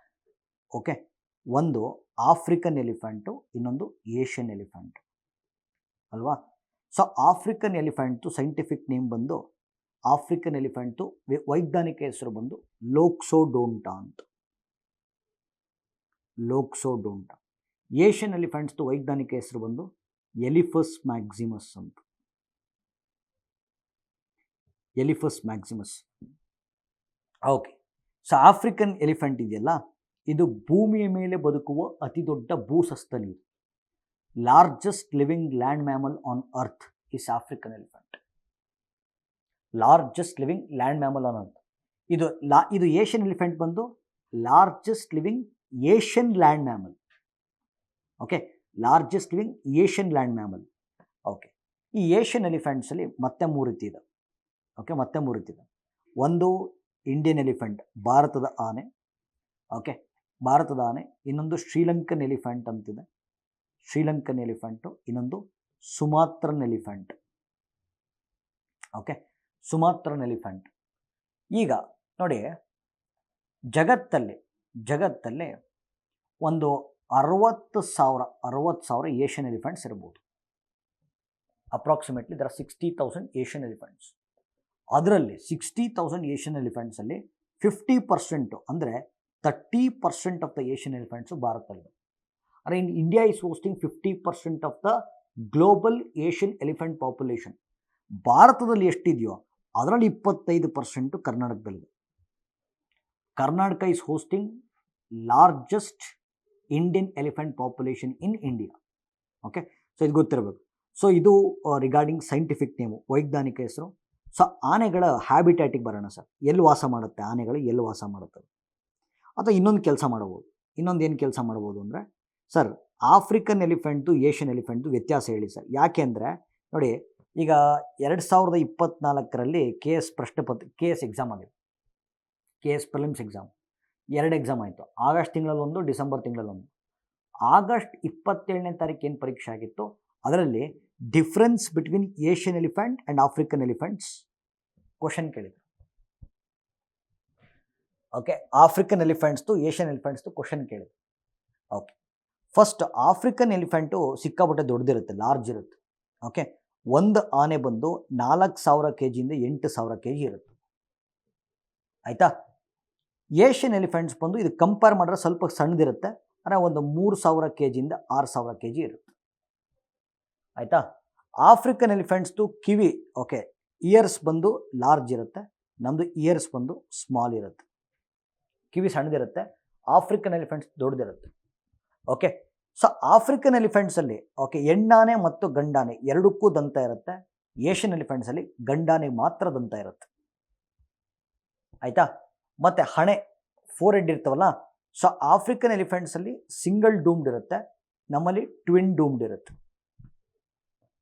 ಹಣೆಯಲ್ಲಿ ಒಂದೇ ಡೋಮ್ ಇರುತ್ತೆ, ನಮ್ಮದು ಟ್ವಿನ್ ಡೂಮ್ಡ್ ಇರುತ್ತೆ. ಚರ್ಮ, ಆಫ್ರಿಕನ್ ಎಲಿಫೆಂಟ್ಸು ಸುಕ್ಕಾಗಿರುತ್ತೆ, ರಿಂಕಲ್ಡ್ ಆಗಿರುತ್ತೆ. ಓಕೆ, ರಿಂಕಲ್ಡ್ ಆಗಿರುತ್ತೆ. ಬಟ್ ನಮ್ಮಲ್ಲಿ ಸ್ಮೂತ್ ಸ್ಕಿನ್ಡ್ ಇರುತ್ತೆ. ಓಕೆ, ಸ್ಮೂತ್ ಸ್ಕಿನ್ಡ್ ಇರುತ್ತೆ.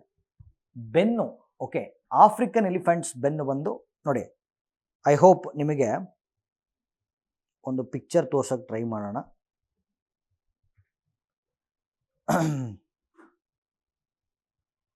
ಇಲ್ಲಾಂದರೆ ನೀವು ಒಂದು ಸತಿ ಯಾವಾಗಾರು ಗೂಗಲಲ್ಲಿ ಅದನ್ನು ಮಾಡ್ಬೋದು. ಐ ಮೀನ್ ಡಿಫ್ರೆನ್ಸ್ ಪಿಕ್ಚರ್ಸ್ ನೀವು ಗಮನಿಸ್ಬೋದು ಇಲ್ಲಿ. ಓಕೆ, ಸೊ ಪಿಕ್ಚರ್ಸ್ ಇಲ್ಲಿ ನಾನು ತೋರ್ಸೋಕ್ಕೆ ಟ್ರೈ ಮಾಡ್ತಾ ಇದ್ದೀನಿ. ಓಕೆ, ನೋಡಿ, ನಮ್ಮಲ್ಲಿ ಇದು ಬೆನ್ನು. ಓಕೆ, ಸೊ ಅದು ಬಂದು ಇಟ್ ಈಸ್ ಹಿಂಗಿರುತ್ತೆ, ನಮ್ಮಲ್ಲಿ ಹಿಂಗಿರುತ್ತೆ. ಓಕೆ, ಸೊ ಕಾನ್ವೆಕ್ಸ್ ಇರುತ್ತೆ, ಅಲ್ಲ ಇದು ಕಾನ್ಕೇವ್ ಇರುತ್ತೆ. ಆಫ್ರಿಕನ್ ಎಲಿಫೆಂಟ್ಸ್ ಬಂದು ಈ ನಾವೇನು ಮೇಲ್ಗಡೆ ಕೂತ್ಕೊಂತೀವಲ್ಲ, ಬೆನ್ನು ತಲೆಯಿಂದ ಇರುತ್ತಲ್ಲ, ಅದು ಹೀಗಿರುತ್ತೆ. ಓಕೆ, ಅಂದರೆ ಕಾನ್ವೆಕ್ಸ್ ಇರುತ್ತೆ, ಕಾನ್ಕೇವ್ ಇರುತ್ತೆ, ಇದು ಕಾನ್ವೆಕ್ಸ್ ಇರುತ್ತೆ. Okay, so this is the difference between Asian elephants and African elephants. ಒಂದ್ಸತಿ ಗೂಗಲ್ ಮಾಡಿ. ಓಕೆ, ಗೂಗಲ್ ಮಾಡಿ ನೋಡಿರಿ ಡಿಫ್ರೆನ್ಸ್ ಬಿಟ್ಟು, ಇಲ್ಲ ಡಿಸ್ಪ್ಲೇ ಮಾಡೋಕ್ಕೆ ಟ್ರೈ ಮಾಡ್ತೀವಿ ನಾವು. ಓಕೆ, ಸರಿ. ಈಗ ಅಲ್ಲಿಗೆ ಹ್ಯಾಬಿಟ್ಯಾಟ್ ನೋಡಿ, ಇಲ್ಲಿ ವೈಜ್ಞಾನಿಕ ಹೆಸರಾಯಿತು, ಹ್ಯಾಬಿಟ್ಯಾಟ್ ಆಯಿತು, ಫೀಚರ್ಸ್ ಆಯಿತು. ಸಂರಕ್ಷಣಾ ಸ್ಥಿತಿಗೆ ಬರೋಣ. ಓಕೆ, ಸಂರಕ್ಷಣಾ ಸ್ಥಿತಿ ಬಂದು ನೋಡಿ, ಈಗ ನಮಗೆ ಆಫ್ರಿಕನ್ ಎಲಿಫೆಂಟ್ಸ್ ಬಗ್ಗೆ ತಲೆ ಕೆಡಿಸ್ಕೊಳ್ಳೋದು ಬೇಡ, ಇವಾಗ ಬಿಟ್ಬಿಡಿ ಇದನ್ನು. ಓಕೆ, ಈಗ we are bothered about Asian elephants. Okay, Asian ಎಲಿಫೆಂಟ್ಸ್ನ IUCN ಸಂಸ್ಥೆ ಇದನ್ನು ಅಳಿವಿನಂಚಿನಲ್ಲಿರುವ ಪ್ರಭೇದ ಅಂತ ಕರೆದಿದೆ. ಓಕೆ, ಸೊ ಅಳಿವಿನಂಚಿನಲ್ಲಿರುವ ಪ್ರಭೇದ, ಎಂಡೇಂಜರ್ಡ್ ಅಂತ ಕರೆದಿದೆ. ಓಕೆ, ಸೈಟ್ ಸಮಾವೇಶ ಇದನ್ನು ಅಪೆಂಡಿಕ್ಸ್ 1 ಸಂರಕ್ಷಣೆ ಮಾಡಿದೆ. ಓಕೆ, ವನ್ಯಜೀವಿ ಸಂರಕ್ಷಣಾ ಕಾಯ್ದೆ 1972, ವೈಲ್ಡ್ ಲೈಫ್ ಪ್ರೊಟೆಕ್ಷನ್ ಆ್ಯಕ್ಟ್ 1972 ಇದನ್ನು ಸ್ಕೆಡ್ಯೂಲ್ 1, ಓಕೆ, ಸ್ಕೆಡ್ಯೂಲ್ 1 ಸಂರಕ್ಷಣೆ ಮಾಡಿದೆ. ಓಕೆ, ಅಲ್ಲಿ ಸಂರಕ್ಷಣಾ ಸ್ಥಿತಿ ಆಯಿತು. ಸಂರಕ್ಷಣಾ ಕಾರ್ಯಕ್ರಮಕ್ಕೆ ಬರೋಣ. ಓಕೆ, ಸೊ ಆನೆಗಳನ್ನು ಸಂರಕ್ಷಣೆ ಮಾಡುವಂಥ ರಾಷ್ಟ್ರೀಯ ಕಾರ್ಯಕ್ರಮ ಬಂದು ಪ್ರಾಜೆಕ್ಟ್ ಎಲಿಫೆಂಟ್. ಓಕೆ, ಸೊ ಆನೆಗಳನ್ನು ಸಂರಕ್ಷಣೆ ಮಾಡುವಂಥ ರಾಷ್ಟ್ರೀಯ ಕಾರ್ಯಕ್ರಮ ಬಂದು project elephant 1992. Okay, project elephant 1992. Yes. Okay, so this is all about elephant. Okay, this is all about elephants. So elephant census ನಾನು ಮತ್ತೊಮ್ಮೆ ಇನ್ನೂ ಯಾವಾಗಾದ್ರೂ ಕವರ್ ಮಾಡ್ತೀನಿ. ಸೊ ಅದು ಡೀಟೇಲಾಗಿ ಮಾತಾಡೋಣ. ಒಂದು ರಾಷ್ಟ್ರ ಮಟ್ಟದ ಮತ್ತು ರಾಜ್ಯ ಮಟ್ಟದ ಗಣತಿಯಾಗಿದೆ. ಎಲಿಫೆಂಟ್ ಸೆನ್ಸಸ್ ಬಗ್ಗೆ ಮತ್ತೆ ಯಾವಾಗಾದ್ರೂ ಕವರ್ ಮಾಡ್ತೀನಿ. So will move on to the next topic. So next topic, so ಇತ್ತೀಚೆಗೆ ಮಹರ್ಷಿ ದಯಾನಂದ ಸರಸ್ವತಿಯವರ ಜನ್ಮ ಜಯಂತಿ ನಡೀತು. ಓಕೆ, ಸೊ ದಯಾನಂದ ಸರಸ್ವತಿರವರ ಜನ್ಮ ಜಯಂತಿ ನಡೀತು. ಅದರ ಅಂಗವಾಗಿ ಪ್ರಧಾನಮಂತ್ರಿಗಳು ಶುಭ ಕೋರಿದರು. ಅಂದರೆ ಅವರ ಜನ್ಮ ಜಯಂತಿಯಂದು ಗೌರವವನ್ನು ಸಮರ್ಪಣೆ ಮಾಡುವಂಥ ಪ್ರಯತ್ನ ಮಾಡಿದರು. ಸೊ ಹಾಗಾಗಿ ಸ್ವಲ್ಪ ಹಿಸ್ಟ್ರಿ ಟಾಪಿಕ್ಕಿಂದ ದಯಾನಂದ ಸರಸ್ವತಿಯವರು ನ್ಯೂಸಲ್ಲಿದ್ದಾರೆ. ಓಕೆ, ಇವರು ಹುಟ್ಟಿದ್ದು 1824 ಫೆಬ್ರವರಿ 12ನೇ ತಾರೀಕು ಗುಜರಾತಲ್ಲಿ ಹುಡ್ತಾರೆ. ಮಹರ್ಷಿ ದಯಾನಂದ ಸರಸ್ವತಿ ಅಂತಲೇ ಅವರ ಫೇಮಸ್, ಇತಿಹಾಸದಲ್ಲಿ ಓದ್ಕೊಂಡಿರ್ತೀರ. ಓಕೆ, 875ರಲ್ಲಿ ಆರ್ಯ ಸಮಾಜವನ್ನು ಹುಟ್ಟಾಕ್ತಾರೆ. ಓಕೆ, ಸೊ ಆರ್ಯ ಸಮಾಜವನ್ನು ಹುಟ್ಟಾಕ್ತಾರೆ. ಸೊ ಸಾಮಾಜಿಕ ಸುಧಾರಕರಾಗಿ ಶಿಕ್ಷಣವನ್ನು ಉತ್ತೇಜಿಸುವಂಥ ಪ್ರಯತ್ನ ಮಾಡಿದರು. ಹಿಂದೂ ಧರ್ಮದಲ್ಲಿ ಕಂಡುಬರುವಂಥ ಶೋಷಿತ ಆಚರಣೆಗಳನ್ನು ತೊಡೆದು ಹಾಕುವಂಥ ಪ್ರಯತ್ನ ಮಾಡಿದರು ಮತ್ತು ಸಾಮಾಜಿಕ ತಾರತಮ್ಯವನ್ನು ನಿರ್ಮೂಲನೆ ಮಾಡುವಂಥ ಪ್ರಯತ್ನದಲ್ಲಿ ದಯಾನಂದ ಸರಸ್ವತಿರವರ ಪ್ರಮುಖ ಪಾತ್ರ ಇದೆ. ಓಕೆ, ಸೊ ಎಲ್ಲ ಒಂದು ಕಡೆ ಡಾಕ್ಟರ್ ಸರ್ವಪಲ್ಲಿ ರಾಧಾಕೃಷ್ಣನ್ ಭಾರತದ 2ನೇ ರಾಷ್ಟ್ರಪತಿ. So first wise president, second president. Okay, so Sarvepalli Radhakrishnan ಅವರು ಒಂದು ಬಗ್ಗೆ ಒಂದು ಮಾತು ಹೇಳ್ತಾರೆ, ಆಧುನಿಕ ಭಾರತದ ಕರ್ತೃ ಅಂತ. Okay, maker of modern India ಅಂತ.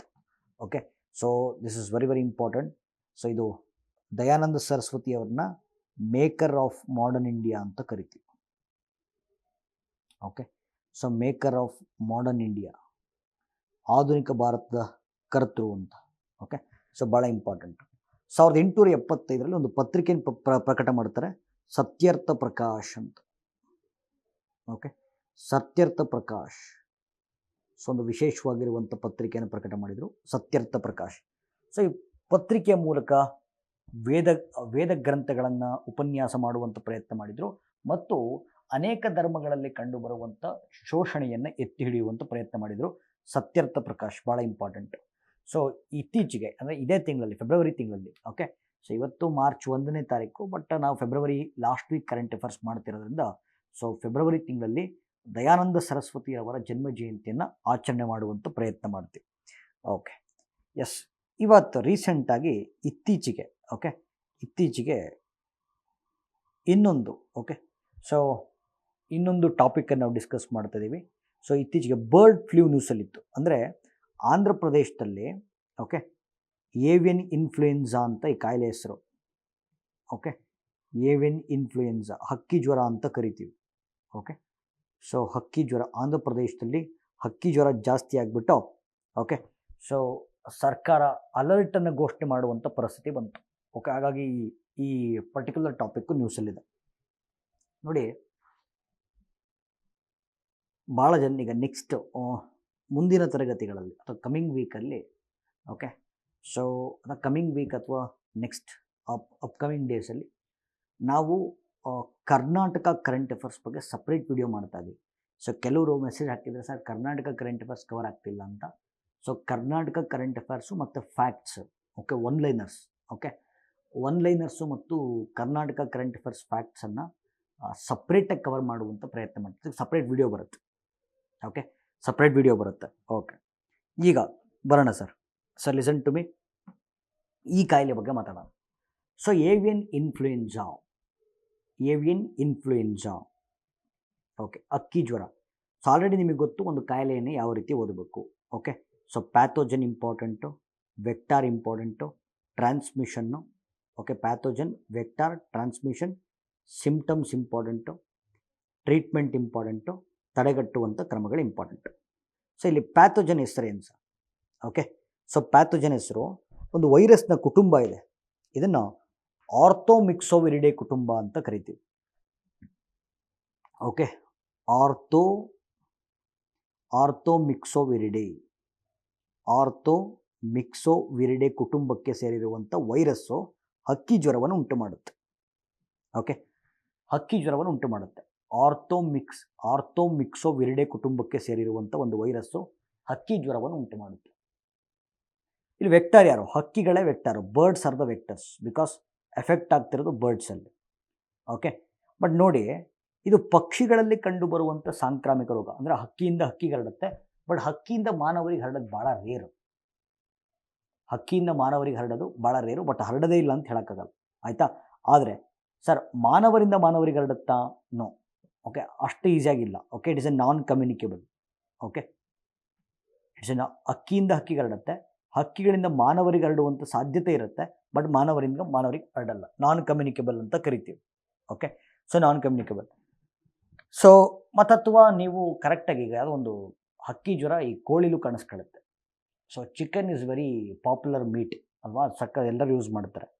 ಬಟ್ ಈಗ ಚೆನ್ನಾಗಿ ಬೇಯಿಸಿ ಕುದಿಸಿ ನೀವು ಕೋಳಿ ಅಥವಾ ಚಿಕನ್ನ ಕನ್ಸ್ಯೂಮ್ ಮಾಡಿದ್ರೆ ರೋಗ ಹರಡಿರುವಂಥ ಉದಾಹರಣೆಗಳು ಇಲ್ಲಿವರೆಗೂ ಕಂಡು ಬಂದಿಲ್ಲ. ಇದುವರೆಗೂ ಕಂಡು ಬಂದಿಲ್ಲ. So it's A non communicable. ವ್ಯಕ್ತಿಯಿಂದ ವ್ಯಕ್ತಿಗೂ ಹರಡಲ್ಲ, ಬಟ್ ಹಕ್ಕಿಯಿಂದ ಮಾನವರಿಗೆ ಹರಡುತ್ತೆ. ಸಿಂಪ್ಟಮ್ಸ್ ನೋಡಿ. ಓಕೆ, ಮಾನವರಿಗೆ ಹರಡ್ಬಿಟ್ರೆ ಥರ ನರ್ವಸ್ನೆಸ್, ಓಕೆ, ಆಂಗ್ಸೈಟಿ ಥರ ನರ್ವಸ್ನೆಸ್ಸು. ಓಕೆ, ಕೈಕಾಲು ಮೂವ್ ಮಾಡೋಕ್ಕಾಗಲ್ಲ. Okay, chest breathing difficulty, chest congestion. Okay, ಮತ್ತು ಈ ಕಣ್ಣು ಸುತ್ತ, ನೆಕ್ ಸುತ್ತ ಕೆಂಪು ಕಲರ್ ಆಗುತ್ತೆ, ಸಿಕ್ಕಾಪಟ್ಟೆ ಜ್ವರ ಬರುತ್ತೆ, ಕೆಮ್ಮು ಜಾಸ್ತಿ ಆಗುತ್ತೆ, ಮೈಕೈ ನೋವು ಜಾಸ್ತಿ ಆಗುತ್ತೆ, ಅಥವಾ ಶೀತ, ನೆಗಡಿ, ಕೆಮ್ಮು, ಈ ಥರದ್ದೆಲ್ಲ ಸಿಂಪ್ಟಮ್ಸ್ ಇದೆ. ಓಕೆ, ಸೊ ಸಿಂಪ್ಟಮ್ಸ್ ನಾನು ಹೇಳಿದ್ದೀನಿ. ಟ್ರೀಟ್ಮೆಂಟು, ಇದಕ್ಕೊಂದು ವಿಶೇಷವಾಗಿರುವಂಥ ಡ್ರಗ್ ಇದೆ. ಓಕೆ, ಸೊ ಡ್ರಗ್ ಬಂದು, ಓಕೆ ನೋಡಿ, ಇದು ಕೇಳಿಸ್ಕೊಳ್ಳಿ, ಒಸೆಲ್ಟಾಮಿವಿರ್ ಅಂತ. It's a drug used to treat avian influenza, ಹಕ್ಕಿ ಜ್ವರ. Okay, so this is all about avian influenza. So I will repeat one second. Avian influenza ಅಂದರೂ ಒಂದೇ, ಬರ್ಡ್ ಫ್ಲೂ ಅಂದರೂ ಒಂದೇ, ಹಕ್ಕಿ ಜ್ವರ ಅಂದರೂ ಒಂದೇ, ಆಯಿತಾ? ಸೊ ಇದನ್ನು ಆರ್ಥೋಮಿಕ್ಸೋವಿರಿಡೆ ಕುಟುಂಬಕ್ಕೆ ಸೇರಿರುವಂಥ ವೈರಸ್ಸು ಈ ರೋಗವನ್ನು ಉಂಟು ಮಾಡುತ್ತೆ. ಈ ರೋಗ ಪಕ್ಷಿಗಳಲ್ಲಿ ಹೆಚ್ಚಾಗಿ ಕಾಣಿಸ್ಕೊಳ್ಳುತ್ತೆ. Okay, vector are birds. ಪಕ್ಷಿಗಳಲ್ಲಿ ಕಂಡುಬರುವಂಥ ಕಮ್ಯುನಿಕೇಬಲ್ ಡಿಸೀಸ್, ಸಾಂಕ್ರಾಮಿಕ ರೋಗ ಅಂತ ಕರಿತೀವಿ. ಪಕ್ಷಿಗಳಿಂದ ಮಾನವರಿಗೆ ರೇರಾಗಿ ಹರಡುತ್ತೆ, ಬಟ್ ಮಾನವರಿಂದ ಮಾನವರಿಗೆ ಹರಡದೇ ಇರೋದ್ರಿಂದ ಇಟ್ ಈಸ್ ನಾನ್ ಕಮ್ಯುನಿಕೇಬಲ್ ಅಂತ ನಾವು ಕರಿಬೋದು. ಸಿಂಪ್ಟಮ್ಸು, ನರ್ವಸ್ನೆಸ್ಸು, ಆಂಗ್ಸೈಟಿ ಜಾಸ್ತಿ ಆಗುತ್ತೆ. ಓಕೆ, ಕೈಕಾಲು ಮೂಮೆಂಟ್ಸ್ ಕ್ಲೀನಾಗಿ ಮಾಡೋಕ್ಕೆ ಬರಲ್ಲ, ಮೈಕೈ ನೋವು ಬರುತ್ತೆ, ಕೆಮ್ಮಾಗುತ್ತೆ, ಶೀತ ಆಗುತ್ತೆ, ಅಥವಾ breathing difficulty, chest congestion. Okay, so ಈ ಥರದ ಅನೇಕ ಕಾಯಿಲೆಗಳು ಬರ್ತಾ ಹೋಗ್ತವೆ. ಮತ್ತು ಇದನ್ನು ತಡೆಗಟ್ಟುವಂಥ ವಿಶೇಷವಾಗಿರುವಂಥ ಡ್ರಗ್ಗು ಒಸೆಲ್ಟಾಮಿವಿರ್ ಅಂತ. ಓಕೆ, ಒಸೆಲ್ಟಾಮಿವಿರ್ ಎನ್ನುವಂಥ ಡ್ರಗ್ಗನ್ನು ಯೂಸ್ ಮಾಡ್ತೀವಿ. Okay, this is one topic. Okay, ಈಗ ನೆಕ್ಸ್ಟ್ ಟಾಪಿಕ್ ಹೋಗೋಣ. Okay, listen here. ಈಗ ನೀವು ಪಾಮ್ ಆಯಿಲ್ ಅಂತ ಕೇಳಿರ್ತೀರ. ಓಕೆ, ಪಾಮ್ ಆಯಿಲ್, ತಾಳೆ ಎಣ್ಣೆ ಅಂತ ಕರಿತೀವಿ ಕನ್ನಡದಲ್ಲಿ. ಓಕೆ, ತಾಳೆ ಎಣ್ಣೆ. ಓಕೆ, ಸೊ ನೀವು ಪಾಮ್ ಗಿಡಗಳನ್ನು ನೋಡಿರ್ತೀರ, ಈಚ್ಲು ಮರ ಇದ್ದಂಗೆ ಇರ್ತವೆ. ಓಕೆ, ಸೊ ಈಚ್ಲು ಮರ ಇದ್ದಂಗೆ ಇರ್ತವೆ ಪಾಮ್ ಟ್ರೀಸ್. ಓಕೆ, ತಾಳೆ ಎಣ್ಣೆ ಅಂತ. ಯೂಶ್ವಲಿ ಈಗ ನೀವು ನೋಡಿ, ಈಗ ಗೋಲ್ಡ್ ವಿನರ್ ಕಡಲೆಕಾಯಿ ಎಣ್ಣೆ ಬಳಸಬೇಕು ಅಂದರೆ ಕಡಲೆಕಾಯಿ ಎಣ್ಣೆ ಸ್ವಲ್ಪ costly, olive oil costly, coconut oil costly, but cheapest edible oil ಅಂತಂದರೆ ಪಾಮ್ ಆಯಿಲ್. ಅಂದರೆ ಅತ್ಯಂತ ಕಡಿಮೆ ದುಡ್ಡಿಗೆ ಸಿಗುವಂಥ ಅಡುಗೆ ಎಣ್ಣೆ ಅಂತಂದರೆ ಪಾಮ್ ಆಯಿಲ್. ಬಟ್ ಈಗ ಯಾವ್ದಾರು ರುಚಿ ಗೋಲ್ಡ್ ಅದು ಇದು ಎಲ್ಲ ಯೂಸ್ ಮಾಡ್ತಿರ್ತಾರೆ. ಅತ್ಯಂತ ಕಡಿಮೆಗೆ ದುಡ್ಡಿಗೆ ಸಿಗುವಂಥ ಅಡುಗೆ ಎಣ್ಣೆ ಅಂತಂದರೆ ಪಾಮ್ ಆಯಿಲ್ ಅಂತ. ಬಟ್ ಈ ತಾಳೆ ಎಣ್ಣೆ ಯೂಸ್ ಮಾಡಬಾರ್ದು. ಕಾರಣ ಏನು ಅಂತಂದರೆ ಇದರಲ್ಲಿ ತಾಳೆ ಎಣ್ಣೆಯಲ್ಲಿ ಕೊಲೆಸ್ಟ್ರಾಲ್ ಕಂಟೆಂಟ್ ಜಾಸ್ತಿ ಇರುತ್ತೆ. ಓಕೆ, ಕೊಲೆಸ್ಟ್ರಾಲ್ ಕಂಟೆಂಟ್ ಜಾಸ್ತಿ ಇದ್ದಾಗ ಏನಾಗುತ್ತೆ, ಆರ್ಟ್ರೀಸ್ ಮತ್ತು ವೆಯ್ನ್ಸು ಬ್ಲಾಕ್ ಆಗುತ್ತೆ. ಆರ್ಟ್ರೀಸ್ ವೈನ್ಸ್ ಬ್ಲಾಕ್ ಆದರೆ ಹಾರ್ಟ್ ಅಟ್ಯಾಕ್ ಆಗುತ್ತೆ. ಸೊ ಯೂಶಲಿ ತಾಳೆ ಎಣ್ಣೆನ ಅವಾಯ್ಡ್ ಮಾಡ್ತಾರೆ, ಪಾಮ್ ಆಯಿಲ್ನ ಅವಾಯ್ಡ್ ಮಾಡ್ತಾರೆ. ಬಟ್ ಓಕೆ, ಬಟ್ ಏನು ಮಾಡೋಕ್ಕಾಗತ್ತೆ ಇವಾಗ ಅತ್ಯಂತ ಕಡಿಮೆ ದುಡ್ಡಿಗೆ ಸಿಗೋದ್ರಿಂದ, ಅಂದರೆ ಚೀಪೆಸ್ಟ್ ಪ್ರೈಸಿಗೆ ಸಿಗೋದ್ರಿಂದ ವೈಡ್ಲಿ ಯೂಸ್ಡ್ ಎಡಿಬಲ್ ಆಯಿಲ್, ಅತಿ ಹೆಚ್ಚು ಬಳಸಲಾಗುವಂಥ ಅಡುಗೆ ಎಣ್ಣೆ ತಾಳೆ ಎಣ್ಣೆ. ಮತ್ತು ನೋಡಿ, ಜಗತ್ತಲ್ಲಿ ಪಾಮ್ ಆಯಿಲು ಎಷ್ಟು ಉತ್ಪಾದನೆ ಆಗುತ್ತೋ 90% ಆಫ್ ತಾಳೆ ಎಣ್ಣೆನ ಉತ್ಪಾದನೆ ಮಾಡೋದು ಎರಡೇ ದೇಶಗಳು. ಒಂದು ಮಲೇಷ್ಯಾ, ಓಕೆ, ಒಂದು ಮಲೇಷ್ಯಾ, ಇನ್ನೊಂದು ಇಂಡೋನೇಷ್ಯಾ. ಸೊ ಜಗತ್ತಲ್ಲಿ ಎಷ್ಟು ಉತ್ಪಾದನೆ ಆಗುತ್ತೋ ಅದರಲ್ಲಿ 90% ಮಲೇಷ್ಯಾ ಮತ್ತು ಇಂಡೋನೇಷ್ಯಾ ಉತ್ಪಾದನೆ ಮಾಡುತ್ತೆ. ಆಯಿತಾ? ಅದರಲ್ಲಿ ನೀವು ಭಾರತದ ಕೇಸಿಗೆ ಬಂದಾಗ ನೋಡಿ, ಭಾಳ ಇಂಪಾರ್ಟೆಂಟು, ಅತಿ ಹೆಚ್ಚು ತಾಳೆ ಎಣ್ಣೆನ ಇಂಪೋರ್ಟ್ ಮಾಡುವಂಥ ರಾಷ್ಟ್ರ ಭಾರತ. ಲಾರ್ಜೆಸ್ಟ್ ಇಂಪೋರ್ಟರ್ ನಾವೇ. ಓಕೆ, ಲಾರ್ಜೆಸ್ಟ್ ಇಂಪೋರ್ಟರು ನಾವೇ, ಮತ್ತು ಸೆಕೆಂಡ್ ಲಾರ್ಜೆಸ್ಟ್ ಕನ್ಸ್ಯೂಮರು ನಾವೇ. ಅತಿ ಹೆಚ್ಚು ಆಮದು ಮಾಡಿಕೊಳ್ಳುವ ಮತ್ತು ಎರಡನೇ ಅತಿ ದೊಡ್ಡ ಬಳಕೆದಾರ ಯಾವುದು? ಭಾರತ. ಓಕೆ, ಸೊ ಇದರಿಂದ ಏನಾಗ್ತಿದೆ, ಓಕೆ, ಭಾರತದ ಇಂಪೋರ್ಟ್ಸ್ ಜಾಸ್ತಿ ಆಗ್ತಿದೆ, ಆಮದು ಜಾಸ್ತಿ ಆಗ್ತಿದೆ. ಇಂಪೋರ್ಟ್ ಜಾಸ್ತಿ ಆದರೆ ಎಕಾನಮಿ ವೀಕ್ ಆಗುತ್ತೆ, ಅಲ್ವಾ? ಸೊ ಹಂಗಾಗಿ ಇನ್ನು ಮುಂದೆ ನಾವು ತಾಳೆ ಎಣ್ಣೆಯ ಇಂಪೋರ್ಟನ್ನು ನಿಲ್ಲಿಸಿ ನಾವೇ ಪಾಮ್ ಟ್ರೀಸ್ ಅಂದರೆ ತಾಳೆ ಮರಗಳನ್ನು ಹೆಚ್ಚು ಬೆಳೀಲಿಕ್ಕೆ ಭಾರತ ಸರ್ಕಾರ ಏನು ಮಾಡುತ್ತೋ ಒಂದು ರಾಷ್ಟ್ರೀಯ ಕಾರ್ಯಕ್ರಮವನ್ನು ಜಾರಿಗೆ ತಂತು. ಇದನ್ನು national mission on edible oils ಅಂತ ಕರಿತೀವಿ. Okay, national mission on edible oils ಅಂತ ಕರಿತೀವಿ. ಓಕೆ, ಈಗ ಪಾಮ್ ಆಯಿಲ್ನ ಅತಿ ಹೆಚ್ಚು ನಾವು ಇಂಪೋರ್ಟ್ ಮಾಡ್ತೀವಿ, largest importer of palm oil. ಇದು ಇಂಪೋರ್ಟ್ಸ್ ಜಾಸ್ತಿ ಆಗ್ತದೆ, ಎಕಾನಮಿ ವೀಕ್ ಆಗ್ತದೆ.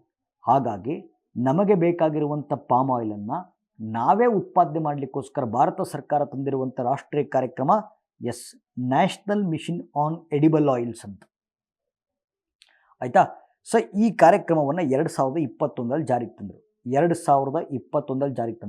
ಈ ಕಾರ್ಯಕ್ರಮ ಜಾರಿಗೆ ಬಂದ ಮೇಲೆ ಈಗ 2025 ಡೇಟಾ ತಗೊಂಡ್ರೆ ಭಾರತದಲ್ಲಿ 65% of the palm oil import ಕಡಿಮೆಯಾಗಿದೆ. ಓಕೆ, 65% ಆಫ್ ದ ತಾಳೆ ಎಣ್ಣೆಯ ಆಮದು ಕಡಿಮೆಯಾಗಿದೆ. ಅಂದರೆ ನಮ್ಮಲ್ಲಿ ಪಾಮ್ ಆಯಿಲ್ ಇಂಪೋರ್ಟ್ಸು ಪ್ಲಂಜ್ ಆಗಿದೆ ಅಂತ, ಅಂದರೆ ಸಾಕಷ್ಟು ಉತ್ಪಾದನೆ ಮಾಡ್ತಿದ್ವಿ ಅಂತ ಅರ್ಥ. ಓಕೆ, ಸೊ ಹಾಗಾಗಿ this was national mission on edible oils is in news. Palm oils ನ್ಯೂಸಲ್ಲಿದೆ. ಓಕೆ, ಸರಿ. ಈಗ ನೆಕ್ಸ್ಟ್ ಟಾಪಿಕ್ಕು,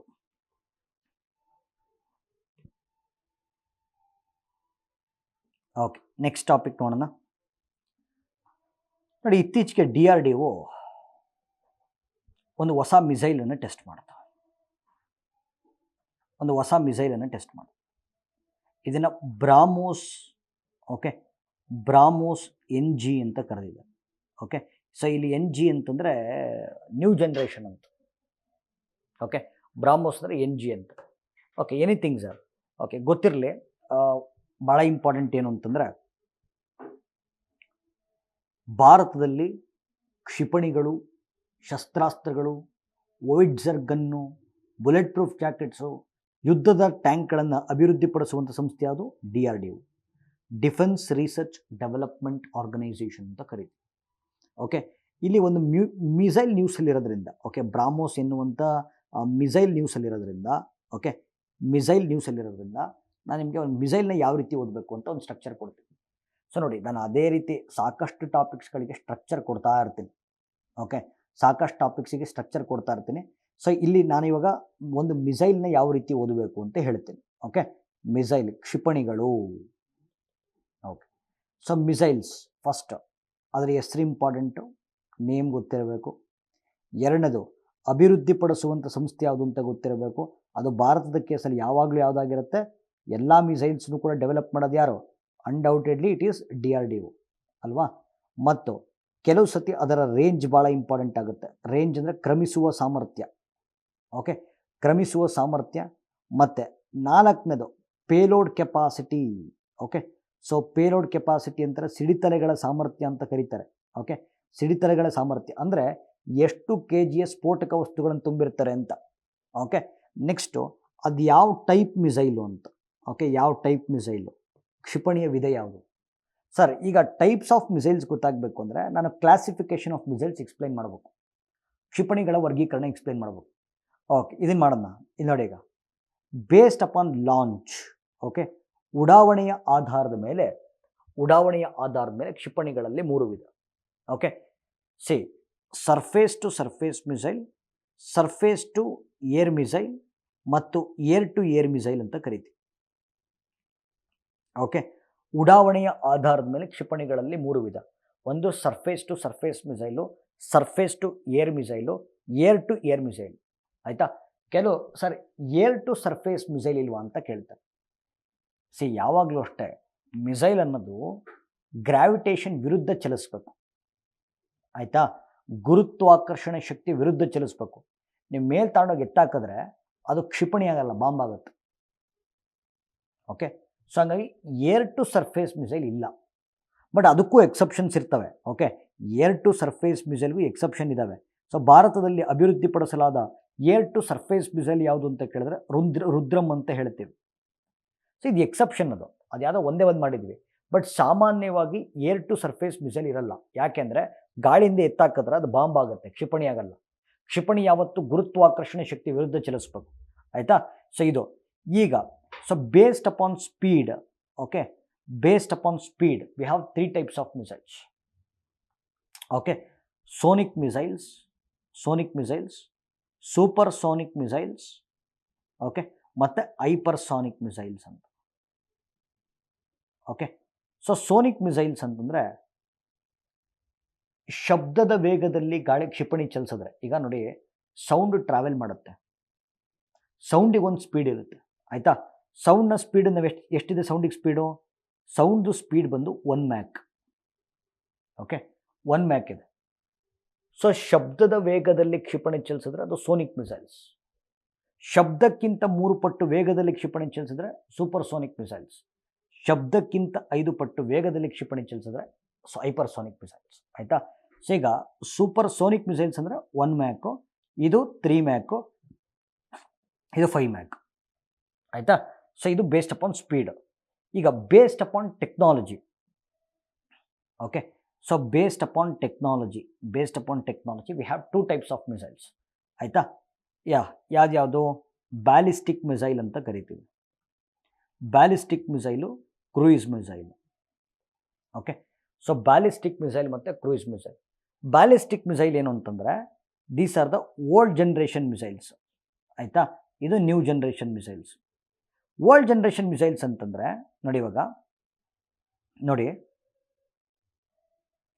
ಈಗ ಇಲ್ಲಿ ಮಿಸೈಲ್ ಲಾಂಚ್ ಮಾಡ್ತೀರಾ, ಕೇಳಿಸ್ಕೊಳ್ಳಿ. ಈಗ ಪಾಕಿಸ್ತಾನದ ಇಸ್ಲಾಮಾಬಾದ್ ಮೇಲೆ ಹಾಕ್ಬೇಕು. ಎಕ್ಸಾಕ್ಟ್ ಹೋಗಿ ಇಸ್ಲಾಮಾಬಾದ್ಗೆ ಬೀಳುತ್ತೆ ಅಂತ ಹೇಳಕ್ಕೆ ಬರಲ್ಲ, ಅಲ್ಲಿ ಅಕ್ಕಪಕ್ಕದಲ್ಲಿ ಎಲ್ಲೋ ಬೀಳುತ್ತೆ. ಅಂದರೆ ಲೆಸ್ ಅಕ್ಯುರೇಟ್. ಓಕೆ, ನಿಖರವಾಗಿರಲ್ಲ, less accurate, less precise missiles ಅಂತ ಕರಿತೀವಿ. ಆಯಿತಾ? ಮತ್ತು ನೋಡಿ ಬ್ಯಾಲಿಸ್ಟಿಕ್ ಮಿಸೈಲ್ಸ್ ಹೆಂಗೆ ವರ್ಕ್ ಆಗುತ್ತೆ ಅಂದರೆ, ನೀವು ಒಂದು ಸತಿ ಲಾಂಚ್ ಮಾಡಿದ್ದೀರಾ ಅಂತ ಇಟ್ಕೊಳ್ಳಿ. ಓಕೆ, ಒಂದು ಸತಿ ಲಾಂಚ್ ಆದಮೇಲೆ ಸರ್ ಮಧ್ಯದಲ್ಲಿ ಚೇಂಜ್ ಮಾಡಬೇಕು, ಸರ್ ದಾರಿ ಚೇಂಜ್ ಮಾಡಬೇಕು ಅನ್ನಿಸ್ತು, ಮಾಡೋಕ್ಕೆ ಬರಲ್ಲ. ಓಕೆ, ಒಂದು ಸತಿ ಹಚ್ಚಿದ ಮೇಲೆ ಮುಗೀತು. ಓಕೆ, ಸೊ ಮಧ್ಯಕ್ಕೆ ಹೋಗಿ ಸರ್ ನಾನು ಪಾತ್ ಚೇಂಜ್ ಮಾಡ್ಬೇಕು ಸರ್, ಪಾಕಿಸ್ತಾನ ಬೇಡ ಚೀನಾ ಮೇಲೆ ಹಾಕಬೇಕು, ಹಾಕೋಕ್ಕಾಗಲ್ಲ. ಓಕೆ, ಹಾಕೋಕ್ಕಾಗಲ್ಲ. ಅಂದರೆ ಪಾತ್ ಚೇಂಜ್ ಆಗಲ್ಲ. ಒಂದು ಸತಿ ಹಚ್ಚಿದ ಮೇಲೆ ಮುಗೀತು. ಎಲ್ಲಿವರೆಗೂ ಇಂಧನ ಇರುತ್ತೋ, ಫ್ಯೂಯಲ್ ಇರುತ್ತೋ ಅಲ್ಲಿವರೆಗೂ ಮೇಲೆ ಹೋಗುತ್ತೆ. ಆಮೇಲೆ ಗ್ರಾವಿಟೇಷನ್ ಯೂಸ್ ಮಾಡ್ಕೊಂಡು ಕೆಳಗೆ ಬೀಳುತ್ತೆ. So it works on fire and forget principle ಅಂತ ಕರಿತೀವಿ. Okay, it works on fire and forget principle ಅಂತ ಕರಿತೀವಿ. ಓಕೆ, ಸೊ ಇದು ballistic missiles. But cruise missiles ಹಂಗಲ್ಲ. ಓಕೆ, ಮೋರ್ ಅಕ್ಯುರೇಟ್, ಅತ್ಯಂತ ನಿಖರವಾಗಿ, ಮೋರ್ ಅಕ್ಯುರೇಟ್, ಮೋರ್ ಪ್ರಿಸೈಸ್. ನೀವು ಇಂಥ ಲ್ಯಾಟಿಟ್ಯೂಡು ಲಾಂಜಿಟ್ಯೂಡು ಲೊಕೇಶನ್ ಮಾರ್ಕ್ ಮಾಡಿದ್ರೆ ಎಕ್ಸಾಕ್ಟ್ ಅಲ್ಲೋಗಿ ಹಿಟ್ಟಾಗುತ್ತೆ. ಓಕೆ, ಸೊ ಈಗ ಲಾಂಚ್ ಮಾಡಿರ್ತೀರ, ಸೊ ಪಾಕಿಸ್ತಾನಕ್ಕೆ ಗೊತ್ತಾಗೋಯ್ತು, ಸರ್ ದಾರಿ ಚೇಂಜ್ ಮಾಡಿಬಿಟ್ಟು ಚೈನಾ ಮೇಲೆ ಹಾಕಬೇಕು ಅಂತ ಅನ್ನಿಸ್ತು. S, you can change the path. Okay, so ಹಂಗಾಗಿ ನಾವೇನು ಕರಿತೀವಿ, ಇದನ್ನು ಗೈಡೆಡ್ ಮಿಸೈಲ್ಸ್ ಅಂತ ಕರಿತೀವಿ, ನಿರ್ದೇಶಿತ ಕ್ಷಿಪಣಿಗಳು ಅಂತ. ಓಕೆ, ನಿರ್ದೇಶಿತ ಕ್ಷಿಪಣಿಗಳು.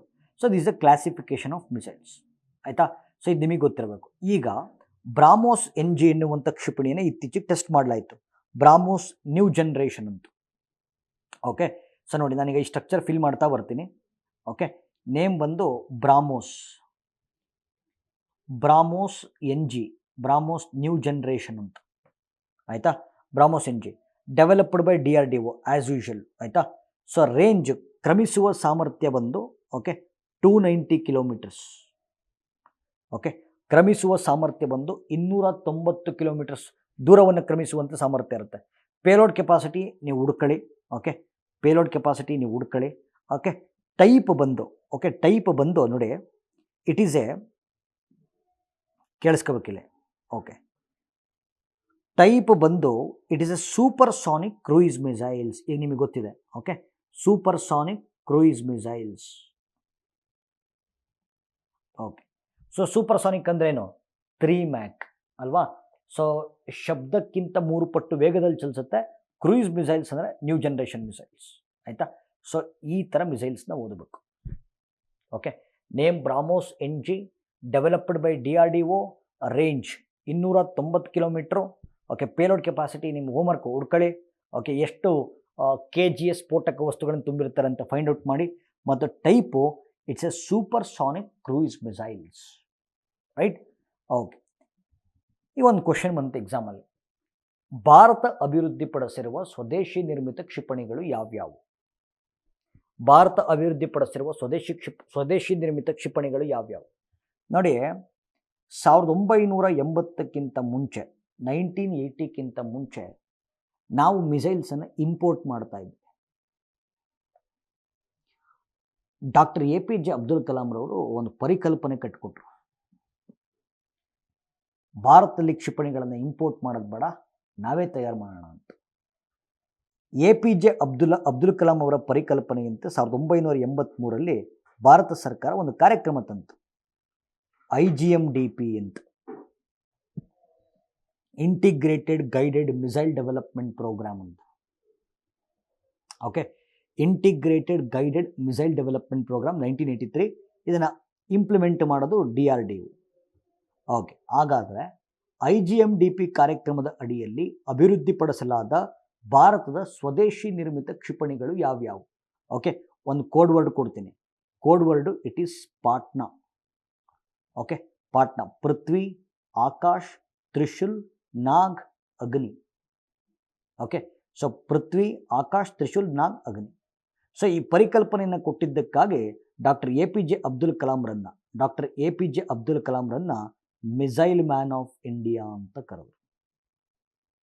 Okay, so missile man of India ಅಂತ ಕರೆದು. ಆಮೇಲೆ ನೋಡಿ, ಈ ಅಗ್ನಿ ಡೆವಲಪ್ ಮಾಡಬೇಕಾದ್ರೆ ಅಗ್ನಿ 4th ವೇರಿಯಂಟು. ಓಕೆ, ಅಗ್ನಿ 4th ವೇರಿಯಂಟನ್ನು ಡೆವಲಪ್ ಮಾಡಿದ್ದು ಒಬ್ಬ ಮಹಿಳೆ. ಅವ್ರ ಹೆಸರು ಟೆಸ್ಸಿ ಥಾಮಸ್ ಅಂತ. ಓಕೆ, ಸೊ ಅವ್ರ ಹೆಸರು ಟೆಸ್ಸಿ ಥಾಮಸ್ ಅಂತ. ಸೊ ಟೆಸ್ಸಿ ಥಾಮಸ್ರನ್ನು ಮಿಸೈಲ್ ವಿಮೆನ್ ಆಫ್ ಇಂಡಿಯಾ ಅಂತ ಕರಿತೀವಿ. Okay, so missile women of India ಅಂತ ಕರಿತೀವಿ. ಸೊ ಭಾಳ important. So this is all about BrahMos N G. Okay, ಸಾಕಷ್ಟು ಟಾಪಿಕ್ಸ್ಗಳನ್ನು ನಾವು ವಿಶ್ಲೇಷಿಸುವಂಥ ಪ್ರಯತ್ನ ಮಾಡಿದ್ದೀವಿ. ಸೊ ಒಳ್ಳೊಳ್ಳೆ ಸಜೆಷನ್ಸು, ಫೀಡ್ಬ್ಯಾಕ್ಸ್ ಎಲ್ಲ ಕಮೆಂಟ್ ಸೆಕ್ಷನಲ್ಲಿ ಬರ್ತಾ ಇದೆ. ಸೊ ಮುಂದಿನ ದಿನಗಳಲ್ಲಿ ಇನ್ನೂ ಕೂಡ ಹೆಚ್ಚಿನ ಟಾಪಿಕ್ಸು ಮತ್ತು ಹೆಚ್ಚಿನ ವ್ಯಾಪ್ತಿಯನ್ನು ಕವರ್ ಮಾಡುವಂಥ ಪ್ರಯತ್ನವನ್ನು ಮಾಡಲಿಕ್ಕಿದ್ದೀವಿ. ಮತ್ತು ಸಾಕಷ್ಟು ಜನ ಸರ್ ಇದು ಒನ್ ಲೈನರ್ಸ್ ಮತ್ತು ಕರ್ನಾಟಕ ಕರೆಂಟ್ ಅಫೇರ್ಸ್ ಕವರ್ ಮಾಡಿ ಅಂತ ಟೆಕ್ಸ್ಟ್ ಹಾಕಿದ್ದಾರೆ. ಖಂಡಿತವಾಗ್ಲೂ ಅದಕ್ಕೆ ಸಪ್ರೇಟ್ ವಿಡಿಯೋ ಮಾಡ್ತೀವಿ. Okay, one liner current affairs ಮತ್ತು ಕರ್ನಾಟಕ ಕರೆಂಟ್ ಅಫೇರ್ಸನ್ನು ಸಪ್ರೇಟ್ ವಿಡಿಯೋ ಮಾಡುವಂಥ ಪ್ರಯತ್ನ ಮಾಡ್ತೀವಿ. ಸೊ ಇದೇ ರೀತಿ ಎಪಿಸೋಡ್ಸ್ಗಳನ್ನು ಕಂಟಿನ್ಯೂ ಮಾಡ್ತಾ ಇರಿ. ಸೊ ನಿಮಗೆ ಪ್ರತಿ ವಾರ ಇರುತ್ತೆ. ಇದು ವೀಕ್ಲಿ ಕರೆಂಟ್ ಅಫೇರ್ಸ್ ಇನಿಷಿಯೇಟಿವ್ ಆಗಿರೋದ್ರಿಂದ ಇದನ್ನು ನೀವು ರಿಲೀಜಿಯಸ್ಸಾಗಿ ಫಾಲೋ ಮಾಡ್ತಾ ಬರ್ಬೋದು. ಆ್ಯಂಡ್ ನಿಮಗೆ ಈ ಪ್ರಯತ್ನಗಳು ಎಷ್ಟಾಗಿದ್ದರೆ ವೀಡಿಯೋಸ್ಗಳ ಬಗ್ಗೆ ನೋಟಿಫಿಕೇಷನ್ ಬರಬೇಕು ಅಂದರೆ InstaKS ಯೂಟ್ಯೂಬ್ ಚಾನಲ್ ಸಬ್ಸ್ಕ್ರೈಬ್ ಮಾಡಿ. ಸೊ ಬೆಲ್ ಐಕಾನ್ ಪ್ರೆಸ್ ಮಾಡಿ, ಸೊ ದಟ್ ನಿಮಗೆ ನೋಟಿಫಿಕೇಷನ್ಸ್ ಬರುತ್ತೆ. ಮತ್ತು ಪ್ರಯತ್ನ ಆಗಿರೋ ಸಾಕಷ್ಟು ಜನಗಳಿಗೆ ಇದನ್ನು ತಿಳಿಸಿ ಅಂತ ಹೇಳ್ತಾ ಧನ್ಯವಾದಗಳು. Thank you.